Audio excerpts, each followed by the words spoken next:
girls, ladies and gentlemen, welcome. If you're seeing this, you probably see that we have a special guest here, and yeah, we'll introduce him in a second. Wait, do they see that, or isn't it when he talks, the camera switches?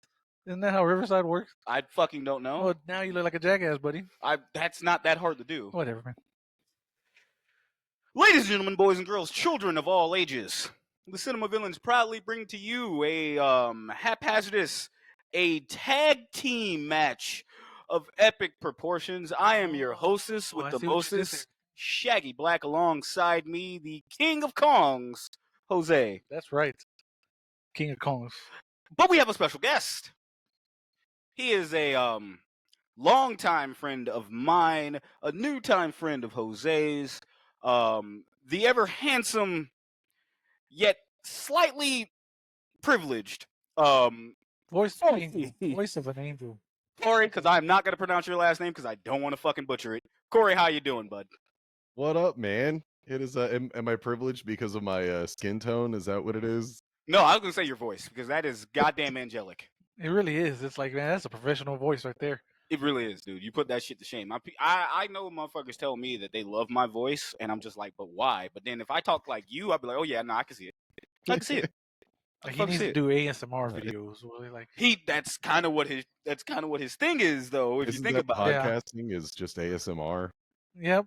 The good old. Tell us about your podcast. Your wonderful podcast. Yeah, tell these lovely people who the hell are you and why should they care? God, I really wish Shortbox would do that again. Man. So yeah, Corey T. My podcast is The World Is My Burrito, aka Twimby. I still call it like a personal project because I talk about a bunch of different topics ranging from American stuff, film stuff, a lot of like anime and manga, but it kind of really comes down to me looking in my library and being like, hey, I should probably read this and then cover it. So yeah, but I try to make it kind of educational. It's just me, so I don't get the riffing. I don't get that riff tracks vibe. But you know, it's fun thing. Check it out. Please do, because you will learn something. I promise you that. That voice is too damn sultry for you not to learn anything. Right? That's right. Corey, I know we have a history because we've met. You just mentioned one of the ways that we've met, due to our buddy Barter, via the Shortbox podcast. We've met we're both from Duval County, Jacksonville, Florida. Duval, one time for the one time. You know, we met under like different circumstances because I was a bench warmer for Shortbox. And you were a photographer, but you were mostly known, at least around at the time I met you, you were known for taking photos for a little NotCon called GAM. Yeah, it's kind of wild because I especially think back now, like how many close friendships I have that I got through GAM, which was kind of like this was just supposed to be a fun thing. And then especially meeting kind of the random people, like you said, you were like a bench warmer, and you know there'd be an episode with Shaggy, and then like 2 or 3 weeks later there might be another episode with Shaggy because someone didn't show up, or 2 people didn't show up. I don't actually remember where it was that we met, but I feel like it was just, you know, just like it was either at a GAM, which I don't think, but I also want to say I know officially, like, probably if it wasn't GAM related, it was definitely probably at Barter's house where you told me we were there for the Dragon Ball Fighters Z tournament, Dragon Ball Fighters tournament when it dropped, and you told me, and my non-having an ego ass, I was very photogenic. I remember that. Yeah, sounds like something I would say. Yeah, he's like, look at half these pictures that I've taken. You were mostly in them. So it just came out really well, and I'm gonna say because of you, I've taken nothing but a bunch of selfies ever since, and that was like maybe 6 years, 7 years ago. Yeah, if we met at Fighters, that was actually before. I think it was before Botter and Blythe were officially dating. I think they were like toying with the idea, but they weren't official yet. Yeah. Because I've known Barter a little longer, so I've known Oh, I yeah. known his ex prior, and then we're not gonna get into that. But yeah, no, it's just how we've met and we've formed a friendship. Because I remember I came over to your house for for I believe a Halloween party, Oh, yeah, and yeah. yeah, and then lovely festivities, and then I popped up, and you showed me your lovely wife said, "Hey, you should go show him your office, your room," and you're like, "Oh yeah," and you just we both kind of just walked back there, and it was like a plethora of like a nerd haven kingdom, if you will. This fucker he would have lost his shit on the shit I saw, bro, and I'm like, dude, this is fucking amazing. And I'm like, where the fuck have you been? And we just started talking about all kinds of weeby shit the rest of the evening. And I didn't want to talk to anyone else at that fucking party.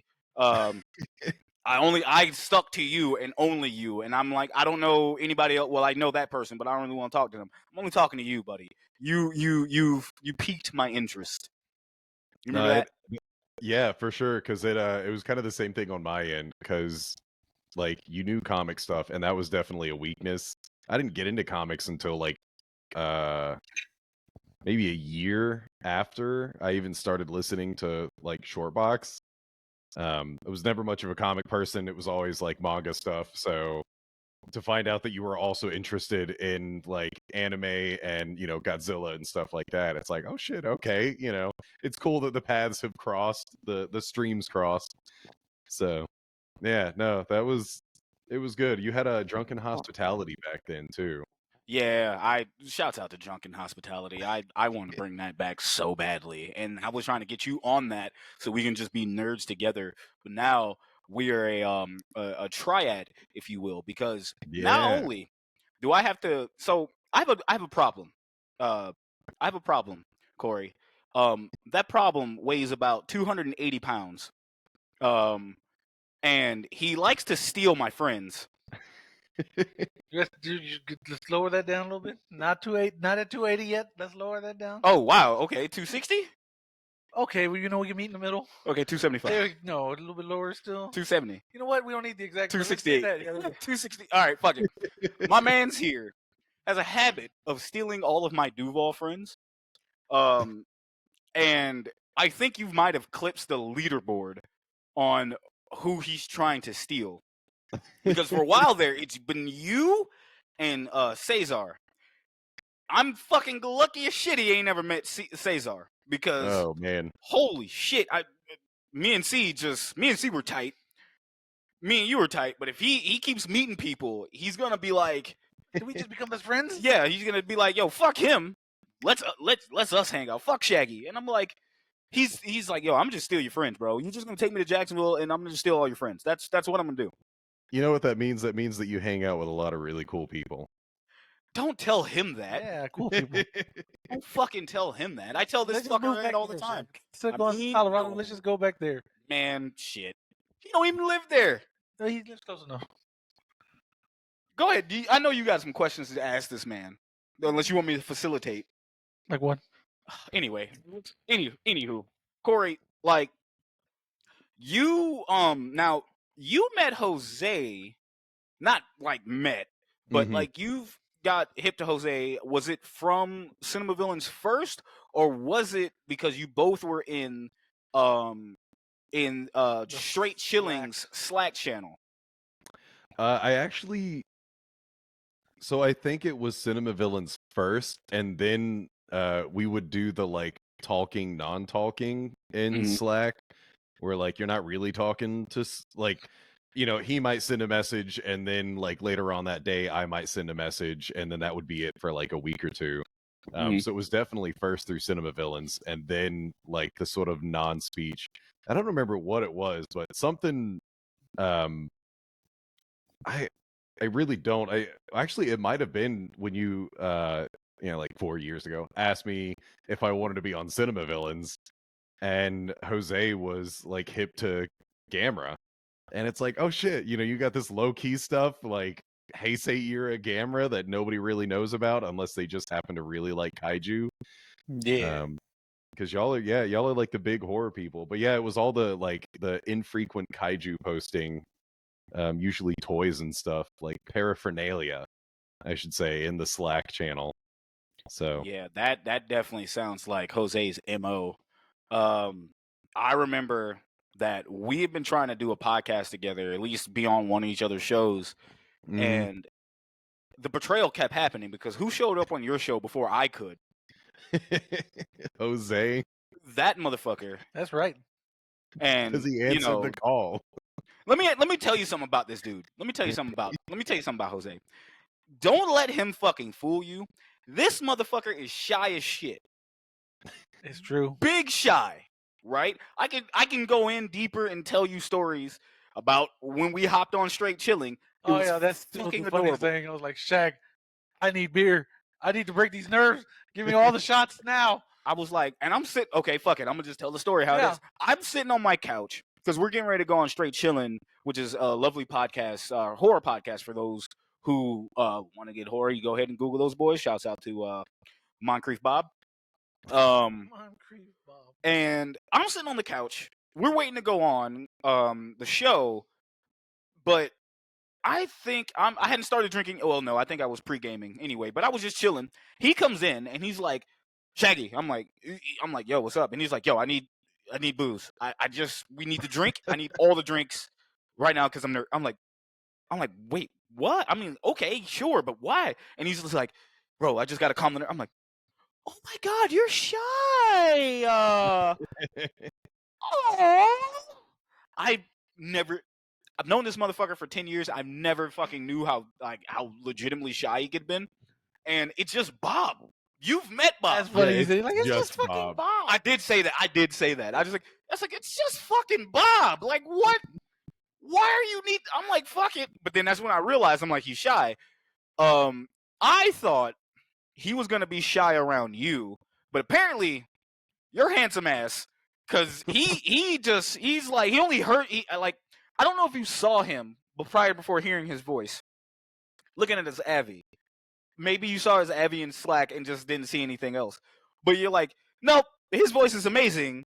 And I'm sitting there like, yeah, I'm like, yeah, no, it's even worse in real. Yeah, I think he was on not a short box, a Straight Chilling episode. Well, you know, like their Godzilla one, right? Or something? Yeah, I was like, God the damn, original Godzilla, yeah. Yeah. Oh, this dude has a voice of an angel. Jesus Christ, what an amazing guest they got. Man, we were like, I'm telling you, like, look, man, I don't like calling. I usually try not to tell white men they handsome, but this motherfucker here is goddamn gorgeous. Like, listen, he knows it. Listen here, you gorgeous son of a bitch. Like, when we sit, I hope you fucking know we both have that fucking GIF on our phone or video on our phone. So when you say something, we just literally send it like, listen here, you gorgeous son of a bitch.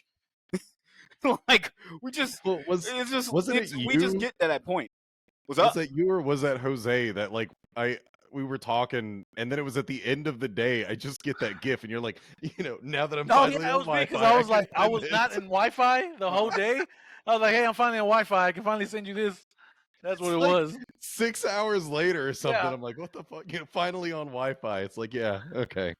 Yeah, nah. I'm always on Wi-Fi because I don't leave my house. But yeah, no, it's good to have you here, man. We've wanted to keep playing a joke on you for the longest because we said we mutually wanted you on the show, right?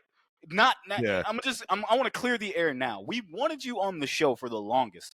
It's just that either we forgot or typically you were busy or we were busy or some shit was Plans happening. Don't right? line up. Life things were happening, right? Yeah, but in after you invited me on, I moved twice in I think in less than a year and a half after that invite. Yes. So and then it's kind of been a running gag because at this point now, when we do a movie and you for the audience that doesn't know, Corey's a big fucking nerd just like us. Probably definitely bigger nerdier than me, but him and Jose are like damn near equal. When we do a movie that he fucking is passionate about and we ruin it, I'm talking about we cover it poorly. he sends us nasty fucking text messages, or he blows us up on Twitter for being the worst fucking podcasters known to man. But he's like, these fuckers are so entertaining, but they're so fucking awful at their job. But I can't I can't turn away. It's like looking at a verbal car accident. Verbal, yeah, there you go. And we just kept doing like how at this point it just became funnier because it's like, how can we make him angrier? Right? Like we're just like it just can at this point he's like, yo, why didn't you invite me on the show? And I'm like, fuck man, you can come on anytime. And he's like, all right, cool. And he just never fucking comes on and we like, yo, let's do something fucking cool. Like he will say something like, yo, we should cover this. I'm like, what? I'm like, word? All right. Fucking how Kamen Rider happened. We fucking were like, yeah, we should probably cover this, man. We're gonna fucking say, all right, they are cool. We fucking cover that. We tell you that we're covering it, and you get fucking like not that, realistically mad, but you were like, I want to slap you. I'll never forget. You were like, "Hey, man, you still want to review Gamera, right?" Oh yeah. And you're like, "Yeah, man, that's awesome. All right, cool. So we're gonna review Kamen Rider tonight. So you don't have to." The biggest troll. Oh my god. I was in Jacksonville at the time, and I was like, you hit me up. So the first thing, you're like, oh hey, you still want to review Gamera, right? And in my mind, I'm like, shit, okay, I'm at Brenda's parents' house because we're staying in Jacksonville the weekend. I can probably get like a mic set up, get the room to myself. And then you're like, cool, because we're covering Kamen Rider. So it's this double whammy of like, shit, can I record in the next 5 minutes? Versus, oh yeah, actually we're covering something else, so fuck off. Yeah, that was fantastic. Me and Jose were just sitting here cracking up at your text messages, angrily, like just pissed off. Like you might not have been mad for real, but you were like, I'm going to fight you. I'm going to physically fight both of you. And I felt bad. I'm gonna honestly say I felt bad because I'm like, damn, dude, he's been wanting to come on this fucking show forever, and we've not done anything. I'll say so. That is why when you go back and you listen to Shin Kamen Rider, you can hear Corey's sultry voice cussing us the fuck out. Like I want to ask you, how legitimately, like I told you to ham it up, but how much were you like? Did you tap into your anger on like, I know they're gonna fucking ruin this. They're not even gonna say the names right. They're gonna fucking miss key plot points. They're gonna just do all this bullshit, and I'm gonna be violently angry. They're gonna miss the hidden meanings of exactly the shit that you would have fucking not missed. The shit that you would have not glossed over. Our dumbasses would have been like, look at the flying ninja bug. Look at like the grasshopper man go. Brr. Yep. No, that was a lot of fun. Because I mean, Shaggy, you did invite me to do that, and I was like, this is gonna be great. Like it's not often that I'm invited to roast someone. So it's like, okay, I think I had to even listen to another episode of something that y'all did. Or I probably recently like Ghost in the Shell or something. Oh, dude, we apologize for Ghost in the Shell, by the way. Yeah, even us were like, look, we're too dumb to understand the true meaning of this anime, so we were just like, hey, brother. Hey, the Major's cool. I mean, we were like, hey, brother, dude, don't be mad at us, man. We tried. I mean, like we tried, brother. Man. Like we tried. Ghost in the Shell explained on YouTube. Like, thank you. Like we get it now. Yes. Like the I really don't either. Let's just pretend we do. But yeah, no, that was fun because I was like, we need to get him involved. And I told you, say, hey man, don't roast us. Don't be afraid of just go off. And not only was it like hilarious, it literally was smarter than I anticipated because you amped us up and I want you to know, you hyped us up, you hyped the show up, and then literally kept kicking the legs from under us and then getting angrier to the point to where the kicks just became like fucking a baseball bat to our legs. Every single time, like you were getting angrier and angrier. And then probably my favorite fucking thing we kind of mentioned earlier is fucking Shin Kamen Rider. I'm like, what the hell? because I knew he was gonna mispronounce it. That The old boy, Kamen that Rider. shit had me dying because Jose was like, "What the fuck did I do?" And I'm sitting there like, "Yes, yes, good, good. Getting fried up. It was Oh fantastic. man. Like, yeah, I ain't gonna lie, I'm getting cooked. Yeah, that shit still top 5 funniest fucking shit that we've had happen on this show. Speaking of shows, you are an avid listener of this show, so the reason why we've kept going is because I want you to be a part of the first 40 minutes of us not talking about the movie and then actually talking about the movie for about next to an hour, if so. Just so you can be a part of that, so you're a part of the problem now. I hope you I know am. that now. I've been like, this is sure taking a lot longer than I expected. So Yes. part of the ploy. And I will say Yes. on the Broly one, I think it was over an hour before you even said the word synopsis. Yeah. So And that to you be didn't fair, even get into the synopsis to immediately. be fair, It was a Toriyama yeah, we dedication. got, there was a little bit of emotions happening in on that, and we kind of would just we went long. We were like, fuck it, this movie doesn't really have too much to talk about outside of like the animation and everything else, but like we dove into it and we're just like, when I was doing the timestamps for everything, for if you go on our YouTube channel now, we actually have timestamps as will this episode. We I was like, damn, we really didn't talk about the movie for a smooth fucking hour, but it was a 2-hour fucking long episode. So it was just, but we were diving into like shit that made us happy in our childhoods. But the reason why you're here today, my friend, is because we just saw a sequel to something that made us happy in our adult childhoods. I fucking don't know. That would be Godzilla Cross Kong, A New Empire. Now, you two dweebs, I'm pointing to that camera and this motherfucker here. Y'all are bigger Godzilla nerds than I will ever fucking be. I'm the lone King Kong fan, or I can't even call him King Kong because he got sunned in the last movie, so he can't fucking be called King ever again. I'm the lone Kong fan in this, so like, I'm gonna ask you both a question. Now, obviously, the movie is still out by the time this airs, goes over, like by the time you guys listen to this, the movie's still out. So there's gonna be first half of this, no spoilers. But again, I will make sure there's a timestamp for when spoilers are happening. So just be prepared. So there's gonna be little spoilers. So I will go in there and say that. Because this won't be your typical Cinema Villains episode, because obviously we're still learning the box office. So there will be no bop or flop. Yes, 3 weeks in a row. Let's for fucking you. go. No, What a no great bop or yes. flop. No bop or flop. We will have the synopsis, and I'm gonna do my best half-ass version of Tale of the Tape.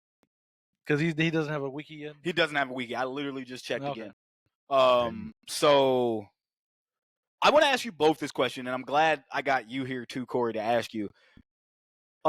Speaking of which, I'll let you go first. How did you feel about this movie compared to Godzilla versus Kong? Ooh, I man, they're probably about equal, but for vastly different reasons. Yeah. Yeah, because they're it's weird to say. I think one of the things that I've loved about Legendary so far, and this goes into it, is every movie is different. It doesn't feel like you're watching the same movie each time, because you've got some that are a little more horror, some that are 80s action, some that are like Godzilla versus Kong. I tell everyone, like, it's literally it's the story is Jules Verne's journey to the center of the earth, but it's an adventure of self-discovery, and the self-discovery is for a giant ape. Like, so it's fucking weird, it's dumb, and this one's not quite like that, but it does, it is still a very different movie, and I really love it. I might have to say that Godzilla vs Kong was better only because of just all those introductions and everything that they did after King of the Monsters. Because it's just like so many firsts. Like, we finally see they've been building up to this, because you always thought that King of the Monsters was going to be Godzilla vs Kong. Yeah. because it's like they set up Skull Island. You have Godzilla, you have Skull Island, and then they're like, nope, we're skipping over that for now. And then you get King of the Monsters, and it's like, holy shit, there's literally no Kong in here whatsoever. And then they finally dropped GVK, and it was just like, what is it? 80, like close to 80 years in the making. Yeah. Like Yeah, 70 damn near. something years in the making. Yeah, it was been there, dude. Because I told you that was actually the original King Kong versus Godzilla was my favorite Godzilla movie because of how bad it was. Not because it was good, but just because of just like this is awful. I love it. Jose, how about you, man? How did you feel about Cross versus? I thought you just don't pronounce it like Hunter x Hunter and Spy Family. You can say Godzilla Kong, but I'm gonna put the X there because fuck it, like Tekken, like Street Fighter Cross Tekken, because fuck it, it's right there. Yeah, So yeah. go ahead. How'd you feel about it? I enjoyed it too. I thought it was like super fun, like especially that third act, which just like it's just fun. It's just like out here, have fun. Here's one 30, 45-minute fight. Just enjoy. Yeah. And yeah, I kind of feel the same way. I kind of think, especially after the first viewing, I was like, yeah, I think Godzilla versus Kong was better. It felt paced. It felt like it had a better pacing to it. Although I didn't notice that so much the second time. Second time, like, oh no, this is fine. This ain't that bad actually. I guess now that I knew everything that was gonna happen, it just flowed better the second time. Yeah, just to let it know, me and Jose saw it twice. Yeah. I believe Corey, you said you only saw it the one time. Yeah, I only saw it this morning, and what I did not realize is this is This is the anniversary of the day that Godzilla versus Kong released today. Yeah. Mm-hmm.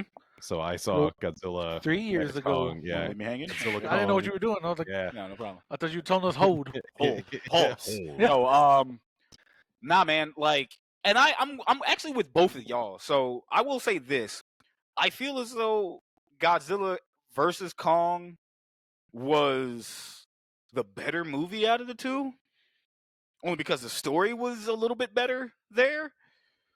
However, I will say Godzilla Cross Kong was fun. Mm-hmm. Was mindless fun. I'm actually wearing I'm actually wearing like a WWE nice. Slam, like with like 2 tag team wrestlers on it, to signify that this entire fucking movie was a wrestling match. Not like the first movie where it was just like a fucking fight. But like this one was a tag team match of like epic proportions on the way they were picking up. Everything is wrestling, is why I fucking wanted to even one thing I wanted to talk about going into it. We'll talk about that when we get into the movie deeper. I went into this movie with low expectations, pretty much brain off. And for those making the joke saying, "Oh, Shaggy, but you always have your brain off," fuck you. I mean, y'all not lying, but you know. Hey, yo, relax. But we I like, gentlemen, I don't know how you guys felt about that. Like I literally went in there and just was like, I'm not expecting anything, especially after fucking going in watching -1 and expecting some type of fucking cinema with Legendary. No, that's not what I'm getting. What I got, and I don't know if I told you this yesterday, and I might have. What I took from this movie, this is a millennial version of classic 70s 80s Toho team up like type Godzilla movie, kaiju movies, because we had the build up was but like when you got the last 45 minutes, that was like straight up Toho, like a Toho feeling back in the 80s, the 70s and 80s. How do you feel about that, Corey? Do you agree or you disagree? Or like I only disagree on the premise that, like, I can definitely see how you feel that, but I only disagree because this feels like an actual 80s American movie in a lot of ways, which is weird because you have we've had the resurgence like with Stranger Things and the Ghostbusters. There's so many things, even I want to say Captain Marvel, the first movie, where it's like, oh, here's the nostalgia like baiting. Yeah. Where it's like, yeah, this is what the 80s was like. And then, of the people that we've mentioned beforehand, Cesar is like, none of this shit is like the 80s. Like they're all amping it up. But then you get this movie where there's a lot of scenes where it's like some things I feel like, am I kind of watching Top Gun right now? Like what's going on? You know, it was just weird watching this, and it's like I feel like I'm watching a movie from the 80s. I don't know if it's the right movie, but sort of kind of RoboCop vibes. I definitely feel like it's the wrong movie, but there's something about the energy of it that it's like this is a movie that if someone copied it over to a VHS tape and you punched it into your CRT TV, like you would just be like, yeah, no, this is fine. Like grainy, all that shit. Yeah. How do you take the same sentiments? You can agree? Yeah, with that, man? it's like yeah, he's mentioned on some points. I did feel like this was like the late '70s Showa movie though too. Yeah, Like 100%, like this movie 100% is just prime for a double feature with Godzilla versus Megalon. yeah.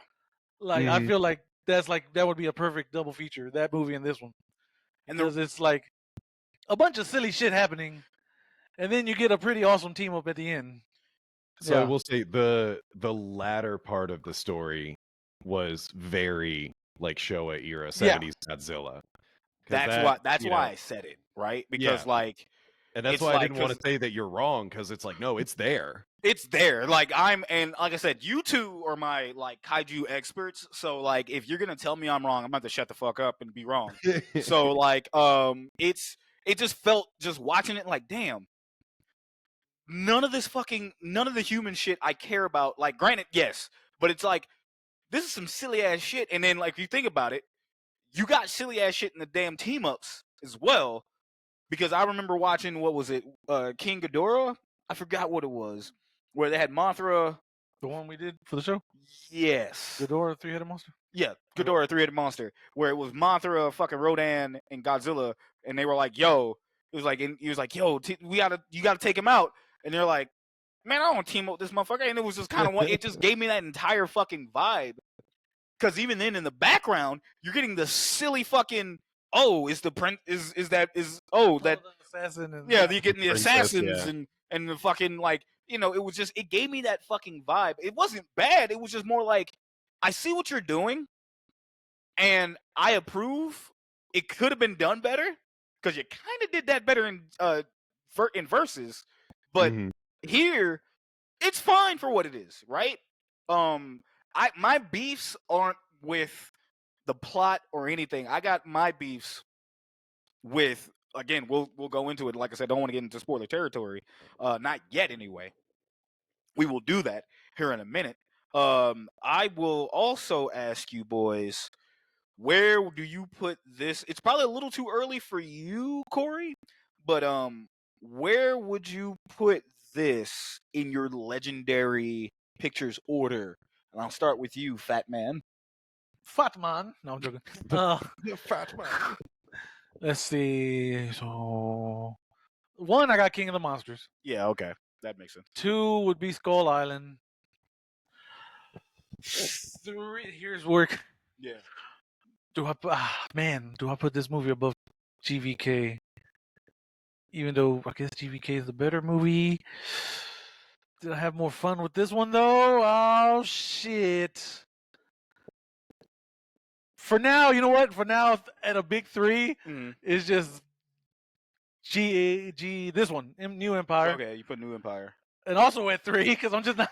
It's Godzilla versus Kong. He said, we don't put those bitches together because fuck Yeah, you. and then 5, I'll put 2014, which I feel bad because 2014 is cool. Yeah, 2014 Like, grew I on watched me. it. It wasn't bad. It wasn't Like bad. a when I lot of saw it. people dunk on it now, It but was I'm like, hey. disappointing. It was disappointing when I saw it because I was like, yeah, we could have got more Godzilla. But now I go back and watch it. I'm like, this actually wasn't bad. I don't know why people are fucking. I'm like, okay, it's the human element, but like, it's not bad. It's for people it's who didn't see too it at the safe. theater. Yeah, Oh, what happened, Corey? It's too safe. That's what I tell Yeah, everyone. yeah, That's exactly, my beef yeah. for 2014 is it's like it's the very first Godzilla movie that America's had since '98, and they don't want to ruin it. So they're Mhm. like, let's just make this movie that's toned down. And when you see everything else that came after it, everything just trumps it. Because Skull Island was the next thing that came out, and it just stomps on that movie so hard. And Yeah, it took dude. me a couple of years to be like, oh yeah, it's like I didn't hate it, but I don't like it. What do I say about it? It's like, oh, it's too safe. It's reserved. It could have done a There you lot go. more. Yeah. But it is, it was the launching point. It is the whole reason we got the rest of it. So if they had gone too hard, Yeah. Yeah. it could Probably have wouldn't been hit the the same. other Yeah. direction. Yeah, like I said, also if you did not see that movie in theaters, for the longest time the Blu-ray was fucked. Like it was like a color issue. It just looked black. Yeah. Like you couldn't see shit on Oh, screen. like So I don't. brightness levels. Yeah. Yeah. Yeah, you have to adjust all type of shit just to be able to watch the No, fucking. I don't get it. I Yeah. remember seeing this in movies. Yeah. What's your list, Corey? You got yours? You think you can put one together? Yeah, I'd probably say it's like similar to his because King of the Monsters really is still the best one for me. It's the most moviest movie of all of them. Yeah. Skull Island. I did not think. Oh God, what's his name now? The crazy dude from. He's always in the Will Ferrell movies. Shit. Boats and Hoes. I can't think of it. Yeah. Oh my God. Fuck you, Step dude. I just Brothers, because he was yeah. supposed to be in the fucking Lakers show. Oh, that's right. Was he not? I thought he was. No, because like that's why him and Will Ferrell aren't friends anymore. He's like a big Holy Laker fan. shit, He was supposed to be Jerry Buss, and they said we're gonna get him to do it. And he's like, well, fuck you. I didn't know they yeah. weren't friends no more. Yeah, John C. Reilly. John C. Reilly. Thank Yeah. you, yeah. Damn, that's wild. You just broke my heart. I didn't know Dog, that. they not Damn. cool no more, dog, because like that broke their friendship up. Yeah. And it's not, I know it's not kaiju centric, but it was just because it was crazy to think about. But yeah, John C. Reilly. Yeah, no, he had a great role in that. Because that's one of those that I think when I saw that he was going to be in it, I was like, I'm not going to like this movie. Like they've already ruined this whole fucking franchise by throwing John C. Reilly in this, and it was good. Yeah, so King of the Monsters. Yeah, Skull Island, very, very, like heart wrenching, like very touching. Yeah. And I would say that New Empire is the more fun to watch. Yeah. Because again, there is like an epicness to finally getting that rematch of Godzilla versus Kong. So it's, they're definitely like tied for 3. Until I can watch them a few more times, and then with it being 2014. So how about you, Shag? Actually, man, I'm gonna probably both of you guys' list. We'll just say Jose's list. Was pretty spot on. I think if I had to choose today, though, I think I'd probably switch out Skull Island and King of the Monsters. Only because, and I'm not saying King of the Monsters is actually probably one of my favorites. Anyway, it's probably definitely my number 1.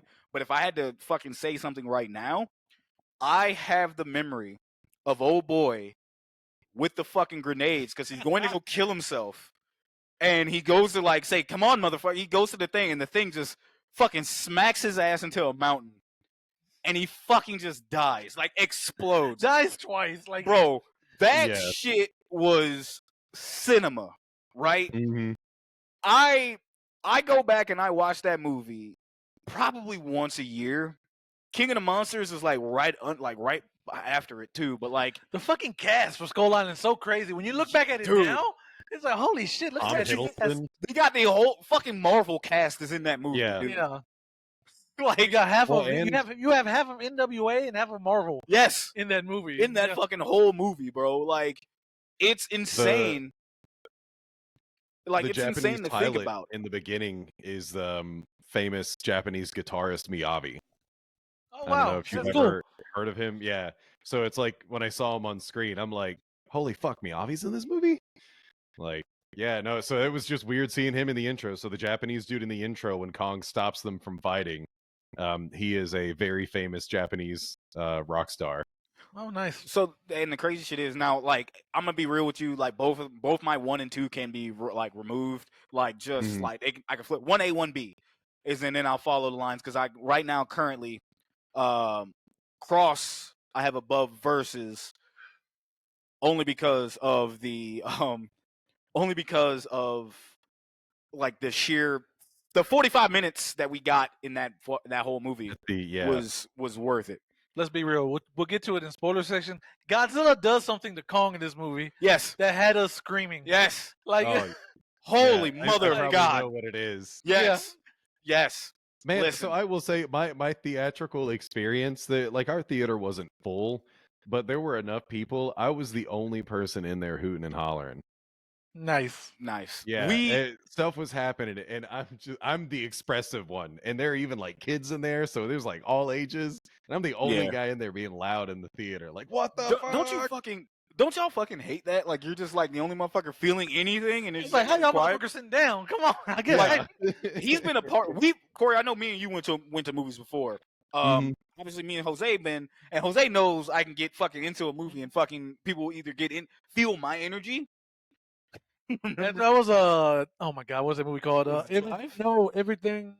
Every- Oh, we did it. Everything We were the Everywhere ones All for at Once? Drive. Okay, yeah. It was everything, everywhere, all Everything Yeah, Everywhere All at Once. Yeah. Yeah, the dude next to you was because you were just laughing at the KO. Yeah, They did the Smash Brothers Yeah. sound effect. And then you lost your shit, and the dude next to you lost his shit. He was like, what the fuck? He was like, yeah, we was in this movie, and when these parts happened, I definitely got like super duper hyped, and no one was feeling it. So I was just like, now to be fair to me, my first time I saw it, it was like 4:00 in the afternoon. So I'm getting like people out of school. I'm getting like, my theater's not full and everything. I typically like going to the movies early morning, afternoon type beat. I usually don't go at night unless it's like a fucking movie that only plays at like Mhm. nighttime. When I went with him, me and him are geeking out, but it's like certain things that we were just like, yeah, and it was still like crickets from everyone else. Like, oh, you guys are fucking boring. You know what I'm saying? I hate that shit. This is cinema. Yes, like fucking A. All right, do we want to get into anything else? How did you feel about all the CGI in this movie? I want to talk about that real quick before we kind of dive into when we get to like very spoilery territories. Waters, as it were. Yeah, I liked it. The apes, like any ape's ability to emote, I think was done very well because you could always tell what Kong was thinking in Yeah. a Oh, moment yeah. just based on his like even like his micro expressions. Because I was paying attention in the intro. There's so much that's going on sometimes when he's just like leaping or turning, and like you can see it's very human in the way that he changes his expression. Or yeah, it's just wild. I was like, damn, like it looked very good. And I think something coming out of horror, something that you might agree with, is either kind of go all the way with CG or don't use any whatsoever. Yeah. Because if you don't have enough CG, then it stands out like a sore thumb. Mhm. Like honestly, the overloading thing is kind of the better way to go for me. And I mean, most of this movie was CG, so it all looks natural. Yeah, I Uh, was trying to think. Were there any really bad CG things? Not that I could think of. They're like, that looks There kind was of a rough. point where Godzilla looked like weird, not super. But weird. wasn't it like on a screen? Yeah, Like they were looking at him through a screen. That's what I Yeah. attributed it to. I'm like, oh, they're Yeah. looking at him, and it did kind of look yeah, I mean that is something to notice and to point out, but you know, it could be an in-world thing, like they're using a thermal camera or Yeah, not thermal, that's but what- yeah. It was some kind of. other It was one type of those camera. things. It was one But of it those looked things. unrendered. Yeah, it was just like this is weird, but like it's not gonna ruin my experience. I will say that like finding out little neat things about this movie actually cost less to make than Dang. Versus. it was the lowest budget out of all the legendary movies so far. It's Yeah. the lowest budget of any of them. Yeah, like I highly recommend that. I want to say without us spoiling anything, how did you feel about the villains in this? Scar King and what was Is that a spoiler? Chimo? The other no, one? Okay, because the Well, fucking no, toy. Yeah, the toy's out already. So yeah. They've got the toys, and Scar King was, I think, in the earliest. It was like a quick clip. I think Yeah. maybe in the Yeah. eyeball. I think they showed like the It was him on the throne, wasn't You it? got him on the throne. yeah, Yeah. yeah, and I think that was trailer 1, and then they did like a close up of the eye. But yeah, they've got the toys out, so most people probably know about Shimo as well. I liked the villains. Uh Scar King is charismatic. I Yes. love Man, yeah. I love that character. I'm trying to think of who that would be. That's another thing. That would be an American like 80s villain. you want me to tell you? You want me to tell you exactly the two guys I thought immediately that would fucking play Shoot. Scar King? Um, Daniel Day-Lewis and Ralph Fiennes. Oh yeah, really? Yeah, Oh yeah. There you go. like I can picture him with a British accent, Oh really? and No, he was 100% in my head canon. He's 100% talking like Samuel L. Jackson. okay, he was shit talking like Samuel. Just shit talking like I Samuel got Jackson. I Like got it like that. Okay. like we don't get too into it. Like look at this motherfucker here. Boy, like Where y'all find this one at? bro, like I legitimately was that, but in my head because I was like, damn, just because how charismatic. Like I just got finished watching like Ralph Fiennes, in like being covered on Dead Meat in For Red Dragon. for Red Dragon, and I'm like, damn, he is a really good fucking villain. People forget that, and then like obviously the menu, and I'm like, if he knew kung fu, this would be that he would be perfect because like he was Scar King was menacing. Yeah. Like he was like Mhm. world domination type menacing. Just you didn't get enough of him, and I won't go into that, but it's like I wish we got more of that character. Like wow, like I didn't think they would fumble the bag like that when it comes to a character, Yeah. because it was that just man, like I want to see more. Like Yeah. It's weird to say that like an animated kaiju character could have presence on a screen. Yeah. Because I don't know that I could have said that really about any of the other movies, but when Scar King is on screen, you're definitely just watching him. You're like, what is he doing? What's going on? Like, is he, what's he motioning? What's his facial expression look like? He has body language, which is No, yeah. yeah, literally when you're introduced to him in the movie and even like introduced in the trailers, like he has body language because he's sitting on his throne bored. Like, and his that, fucking swagger too, dude. Like yeah, into that body language, like just when he steps up for the first time, and like I said, we'll get into it more in detail. But like he commands screen presence. yeah, Like it's yeah, just because you they got knew that it. with Kong, you get that with Kong, Godzilla 2 in a point to a point, but like you got that with Kong because Kong is like, okay, I'm the big motherfucker on my block, and then this dude pulls up and it's like, okay, but he kind of looks cool. Yeah, Like that motherfucker looks cool, but like like in a type of way, like okay, that like that's like would I have a Scar King toy? Probably. Yeah. I'll be real. I'd probably have one if he came with the little fucking whip shit. whip, Absolutely. yeah, Like it'd be one of those things where he just like he'd turn about like yeah, like one of Yeah. those. Like I would it'd fucking be do it. so great. I would fucking own. I would fucking own it. I would fucking own it. Anything else we want to go into before we dive right into this piece? Shimu, she's cool. Oh yeah, Shimu. How'd you feel about Shimu? That's an interesting like design choice, but it's partly reminiscent of Godzilla's design. But what I Yeah. think they were going for is kind of like a new Anguirus. Yeah, that's interesting. That's an interesting way of looking at it. Yeah. Yeah, because it is very similar. But like, what if Anguirus was like bigger than Godzilla? Yeah, way Um, bigger because I was yeah. like, damn. Yeah, because that's Yeah. also another like enemies to friends story.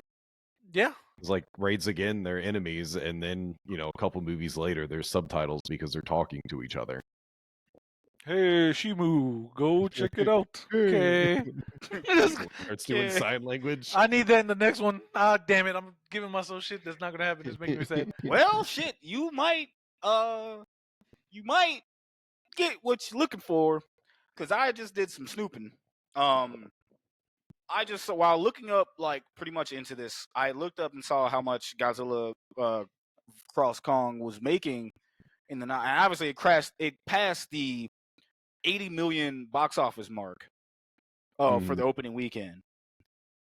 However, worldwide, it has a take home of currently 195 million. And I think that post was like literally this morning. Yes. So that was Oh yeah, and a hours lot of people ago. are off tomorrow for Yeah. school, so it might still make some. Yeah, 195 million. And the budget that I luckily found out for you, and you were so lucky, the budget of that movie was 135 million. Yeah. So like it's Nice. making its money back. It's got to be. I feel as though for it to be a success, it's got to make like 250. Yeah, it should do that. I think it'll make 250. Because I'm sure it's not in Japan yet. Because for some reason Japan gets it late. Yeah, it's They get, worldwide technically, but it's out not Japan numbers yet. Yeah. Like it is one of those. They're like, take that, Japan. That's what making us wait. Yeah. A month for -1. Ha. Yeah. Please don't hate us. Don't hate us. Please, we just Canceled want in Japan. I just want -1 on Blu-ray, please. Please. Oh, God. Seriously. But no, it's Adam Wingard. Wingard. Pretty much stated that he'd be willing to do a sequel to this, depending on how the movie does. Yeah, no, I read it, and he said he already said he wants to tell a similar story to this again, but he wants to do it for Godzilla. Yeah, he wants to have kind of like a more Godzilla focused story. Yeah, because the last two have been like Kong focused. Yeah, which hasn't been bad considering like what they've done with Kong. I know a lot of people who fucking listen to this be Godzilla fans. Oh, I'm not fucking here for no goddamn monkey. I'm like, listen, ma'am or sir, I'm here for the monkey. I'm here for monkey. You're the old dude in what is it, episode 1 of Mandalorian? Show me the monkey. Show me the monkey. Shit. But like what we got out of Kong was like, it wouldn't have worked if we didn't get Kong's facial expressions. If we didn't get all of those expressions between both those movies to where we would actually feel for Kong, it wouldn't have worked that way, right? Because obviously we're here for Godzilla. We know that. We're here for monster fights. But Kong is actually like, damn, I feel that. As like Jose will be like, damn. Kong's like, wait, I don't want another ass whooping. Please. Hold up. Wait. Oh, shit. But, hey, man, it's like I figured now would probably be the best time. Before we dive into that, though, gentlemen, do you recommend seeing New Empire to the love of people that are watching? Absolutely. Or listening? Yeah, 100% go see it. It's a fun watch. You could take a kid to see it, which is very important. Yes. King of the Monsters might go over their head. Actually, honestly, this might be one of the best like introductory ones for kids. Because it's not super dull. I think there's just enough stuff going on to like hold attention. And this would probably be the best one for like a single digit kid to show them, and then years later, like they'll watch the other ones and actually be interested in them. So, but as you said, like the adult childhood thing, man, this was hitting so many notes where it's like, God, like I can't see how anyone would hate this unless you just hate your childhood, like or children, Bingo. Yeah, exactly. There you go. Jose, how about you, man? You ready? 100%. Yeah. Just go see this movie. It's fun. I recommend seeing this, folks. Like you might as well, just because you got nothing better else to do on the Easter weekend or by the time whatever this drops, go ahead and go see it, man. Go have fun. We highly recommend it. There is a lot of if you even think it drags, the last 45 minutes of this movie quite possibly worth every minute. Every little penny that you spent on watching that movie. Like, it's just, it's great. It's great. All right, folks, now, I say that to say this. This is your spoiler warning. We are going to get into spoiler territory, so if you haven't seen this movie yet, but you're interested, pause us, come back. We'll be right here to talk about it.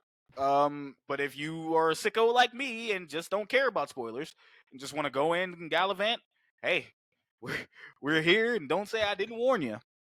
Gentlemen, ready? Yeah. You ready? Yeah, Yeah. Corey, you ready? Yeah. Absolutely. Spoiler alert, like a Let us- motherfucker. There you go. You want to say it again? Say it. Like, Oh yeah. say it again, man. Go ahead, hit that shit, bro. Spoiler alert, like a motherfucker. Yes, sir. Shout out to Shortbox. They don't have fun anymore. They don't have fun. They don't.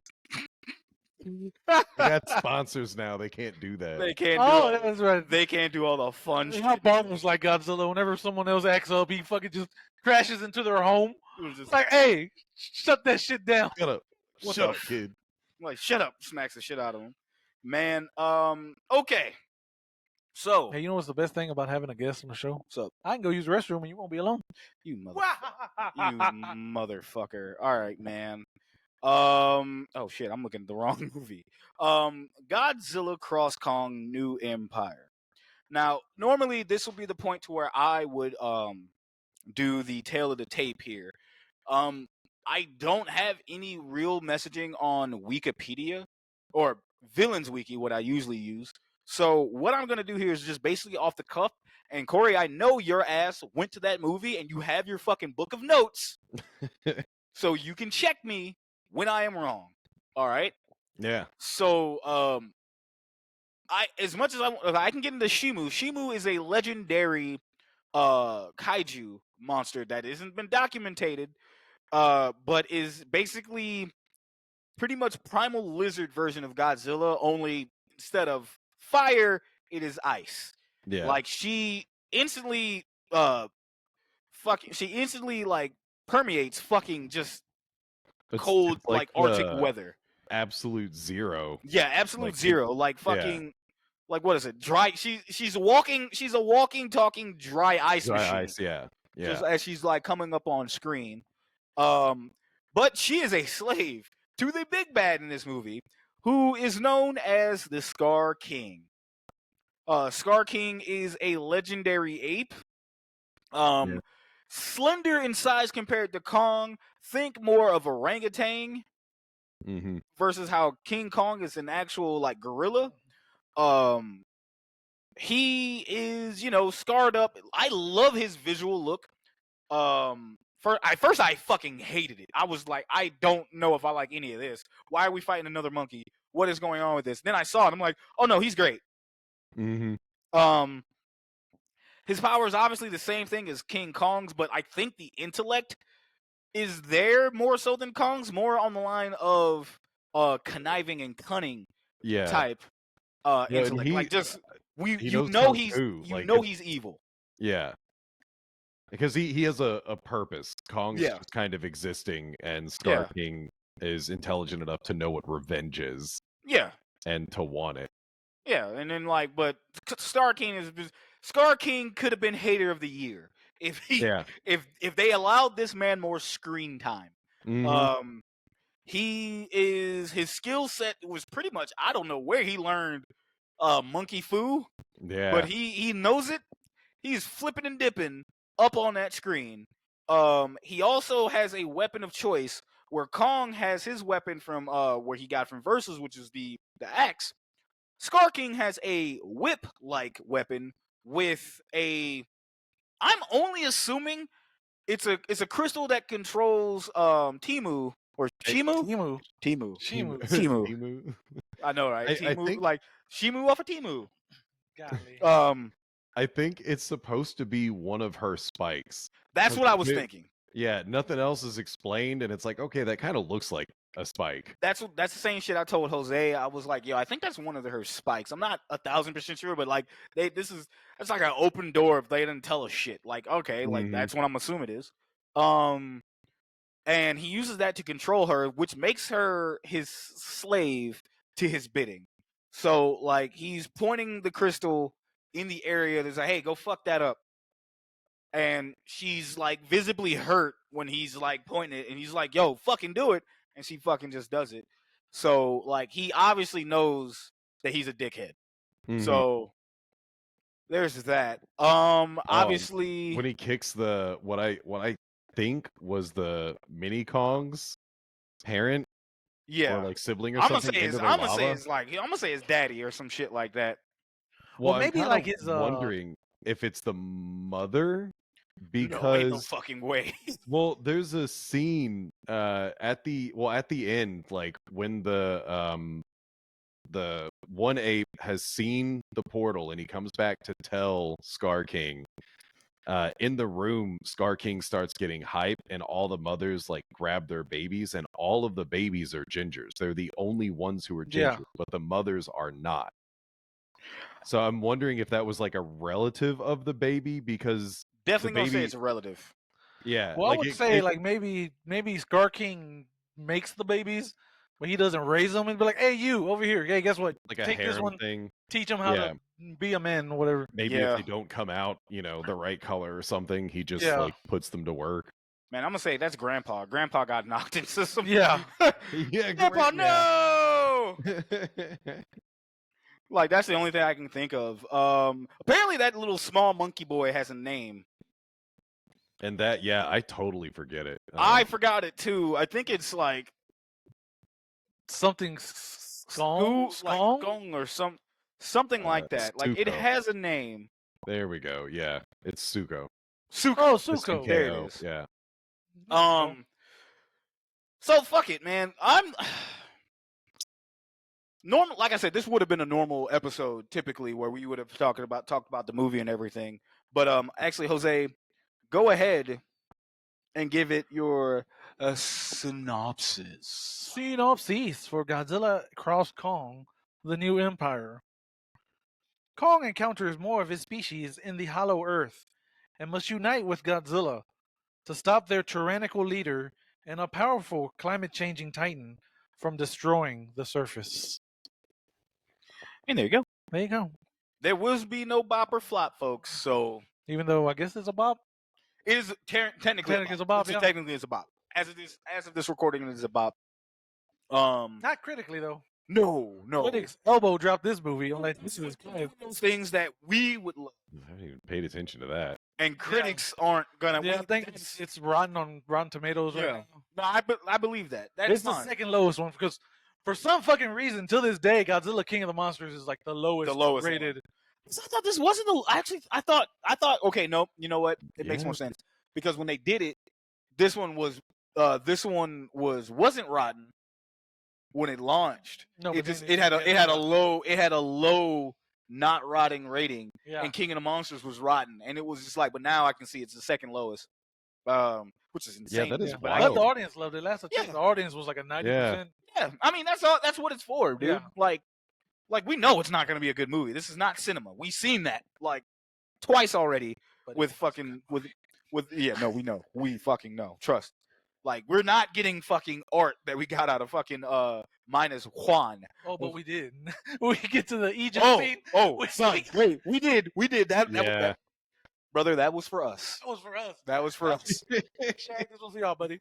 But no, like, so, man, how do you want to do this? Do you want to actually read whatever's on the Wikipedia? Yeah, or we do you- can, I Do you guess. want to go through? Because let's ask our guests.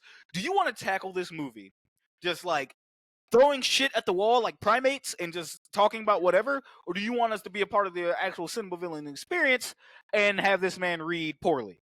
I feel like we should go through it poorly because there's one, like, I know which scene you guys like the most, but there is another scene that is of equal importance that is much earlier on than that. Oh, I know what you're talking about with that one too. Yeah. I think. Because there's think only so. one other scene that is just like fucking gut-wrenchingly hilarious. Okay, I think no, I don't. I'm not. I'll beat the shit out you with Charles. I'll beat the shit out you with Charles. Oh, Yeah. yes. That actually might be my cinema villain moment. Oh yeah. Oh my god. Okay. So, my man, Okay, we can do this. go right on ahead, bro. A few years after defeating Mechagodzilla, Kong establishes his territory in the recently discovered Hollow Earth. While on Earth's surface, Godzilla continues to maintain order between humanity and giant monsters known as Titans, defeating Scylla? Oh, I think it's Scylla. Scylla, okay. Yeah, I call it Krusty Krab. Scylla and Jesus Charybdis are the two Grecian Yeah. gods. Oh, okay, bet. Wait a minute. Ladies and gentlemen, I'm going to tell you this right now. These gentlemen are going to be kind of analyzing each other and kind of just talking about like lots of nursing, I will be your gateway into the mindlessness because I am not as smart as these two men are when it comes to Godzilla culture or kaiju How culture. dare you call me smart, sir? You're smarter than me Okay. in this rank. Okay, in this Mister, thing, I have a fucking tattoo of Godzilla, of the whole of series. the whole fucking thing. But like, I'm just saying, let me be your guide because I, my friends, just like you, might be a little ignorant to what we're about to hear. But continue. Defeating Scylla in Rome and resting in the Colosseum afterwards. Okay, that was fucking adorable. Matter of He's fact, great. Corey, can I ask you this? Because I asked Jose this. Is Godzilla a cat? Dude, I love that because that was the only thing that was not spoiled for me because it was getting mentioned all over Twitter. Oh, okay. Is like the Godzilla in the Colosseum, and I was like, well, I haven't seen this yet. I haven't seen any stills yet, but everyone's like raving about it. And then you see that, I lean over to Brenda, and it's like, how the fuck did he get in there without breaking it? Dog. Like, his legs aren't that long. Yeah, At least not initially. Like, he changes later, but it's like, there's no way that he got in there that daintily. My man's pulled up said, if I fits, I sits. Exactly. In my head canon, Godzilla was like, look, y'all blew up my house. Yeah. Granted, it was to power me up, so I'd forgive you, but this is now mine. Just sit down. Yeah. Like, yep. I claim this. Mm-hmm. It's an otherwise unused box, man. It's just a circular box on Earth. See, if I was them, I'd be like, okay, here's what we're going to do. We're going to charge them double because now they can see the Colosseum and Godzilla. But it's kind of crazy because, like, yeah, you could charge him, but, like, what if he wakes up? What if he wakes up? Sign this waiver. It's like, Yeah. crazy. We are not responsible if that motherfucker wakes up. But, hey, y'all chose. Yep. You pay for your ticket, and then they've got a priest there who Yep. reads you Hey, your last God bless rites you. just in case. You Yeah. stupid fuck. Like, name they of the now, Father, like, the do you have a Son. will? Last will and testament? No? Okay, enjoy the ride. Yeah, so see what else. Oh, yeah, also, they didn't mention this, but we get Kong where we learned that he's become Dutch from Predator, and he set up elaborate booby traps all over. Oh, yes! Let's fucking talk about it. Yeah. Like, I sat there originally, when I first saw this, I'm like, yo, did they help him set this shit up?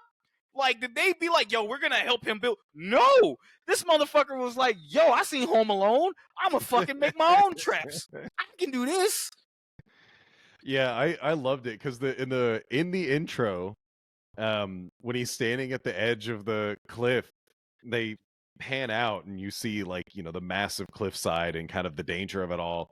I'm looking at it and I was like, there's a lot of like spiky shit right above his head. Like that's kind of weird. Can he not just grab on that? And then when he lays the trap, it's like, oh shit, like this is pretty well telegraphed. And he had like backups because it's yeah, dude, no, it's very much Home Alone. Dude, he like, I'm like, yo, how smart is my man's dog? Because he's like, yo, I got this. Like he built that shit.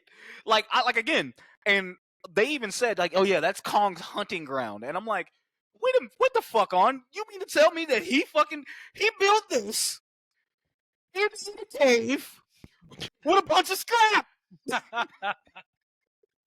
Like, what do you mean? He's been there for a couple of years. There's nothing better to do. Like, he's literally... So, in watching this again for the second time, I was like, yo, he literally finds those things, piss them off, get them to chase him. He's like, that's it. A little closer. Well, blammo! And then just got us like, yo, now you got a feast. Because that's what I was talking about, the like facial expressions. It's in the moment because he's running away from the wolves, and then he looks back, and then when he looks forward, he has a smirk. Yep, I saw that. Like, I saw that second time. A half second, and it's like, holy shit! Like this is so attention to detail. But then when he got to the very end, that's why I was kind of confused. I was like, well, this seems like a bit of an oversight, and then saw the stuff. It's like, what the fuck is all that shit on the mountain? Yeah, so, yeah. It just was kind of good though. It just kind of blew my mind, dude, because I was just like, bro, what? I'm like, no, how smart is this monkey? And then I'm like, okay, no, he's really smart. Fuck it, let's go. They made my man look at what they did to my boy. So oh no, my boy. Yeah, I was like, oh shit. They was like, okay, they're about to jump Kong. I was like, who gonna help him? Like when I first saw it, I'm like, who's helping him? Like fucking Zilla's not down there, so what's gonna happen? I'm like, oh fuck, he's got traps, booby traps, booby bomb. You said booby. I did. But no. Also, and then you find out he has a toothache Yeah. Mhm. because he goes to eat one Got of a the wolves, cavity. and he's like, and he gets his shit snatched by Titanus Doug, making his cameo. Yeah, that's right. So I don't know if you knew this, Shaq, but No, I didn't. everyone made a big deal about that little Titan or kaiju I in didn't. the last movie. I was like, hey, look at that little cool dude, and they just named him Doug, and he just stuck. And then it's like now canon, like his name is Doug. This motherfucker's Doug. I forgot to go. It got ridiculous. It got to the point where people on YouTube were like, "Is Titanus Doug a Godzilla before you got radiated?" It's like, Jesus Christ, No, stop! stop it. Like, Really quickly, I forgot to go over the cast list for this. Obviously, it's oh directed yeah, by. you fucking terrible, Shaq. I fucked up. Godzilla Cross Kong New Empire was directed by Adam Wingard, released March 29th of 2024. The cast list is as follows. I'm actually going to go to Wikipedia because, again, I'm not trusting fucking Google for shit because they will tell me motherfuckers that was in this movie the last time. Yeah. So, this is looking at the cast list. Is Rebecca Hall is back as Dr. Eileen Andrews, Brian Tyree Henry as Bernie Hayes, the ever popular, the Shaggy loved Dan Stevens as Trapper. Gotta love me some Dan Stevens, bro. I'm not even gonna hold you. I will say right now, I think he's an upgrade over not Pennywise Skarsgård. I can't think of Yeah. his name, I know who you're but the talking other Skarsgård. Yeah. Yeah, Was it Bill Skarsgård? no, Bill's Pennywise. Ain't he? Oh, Oh, you talking no, about? is that his dad?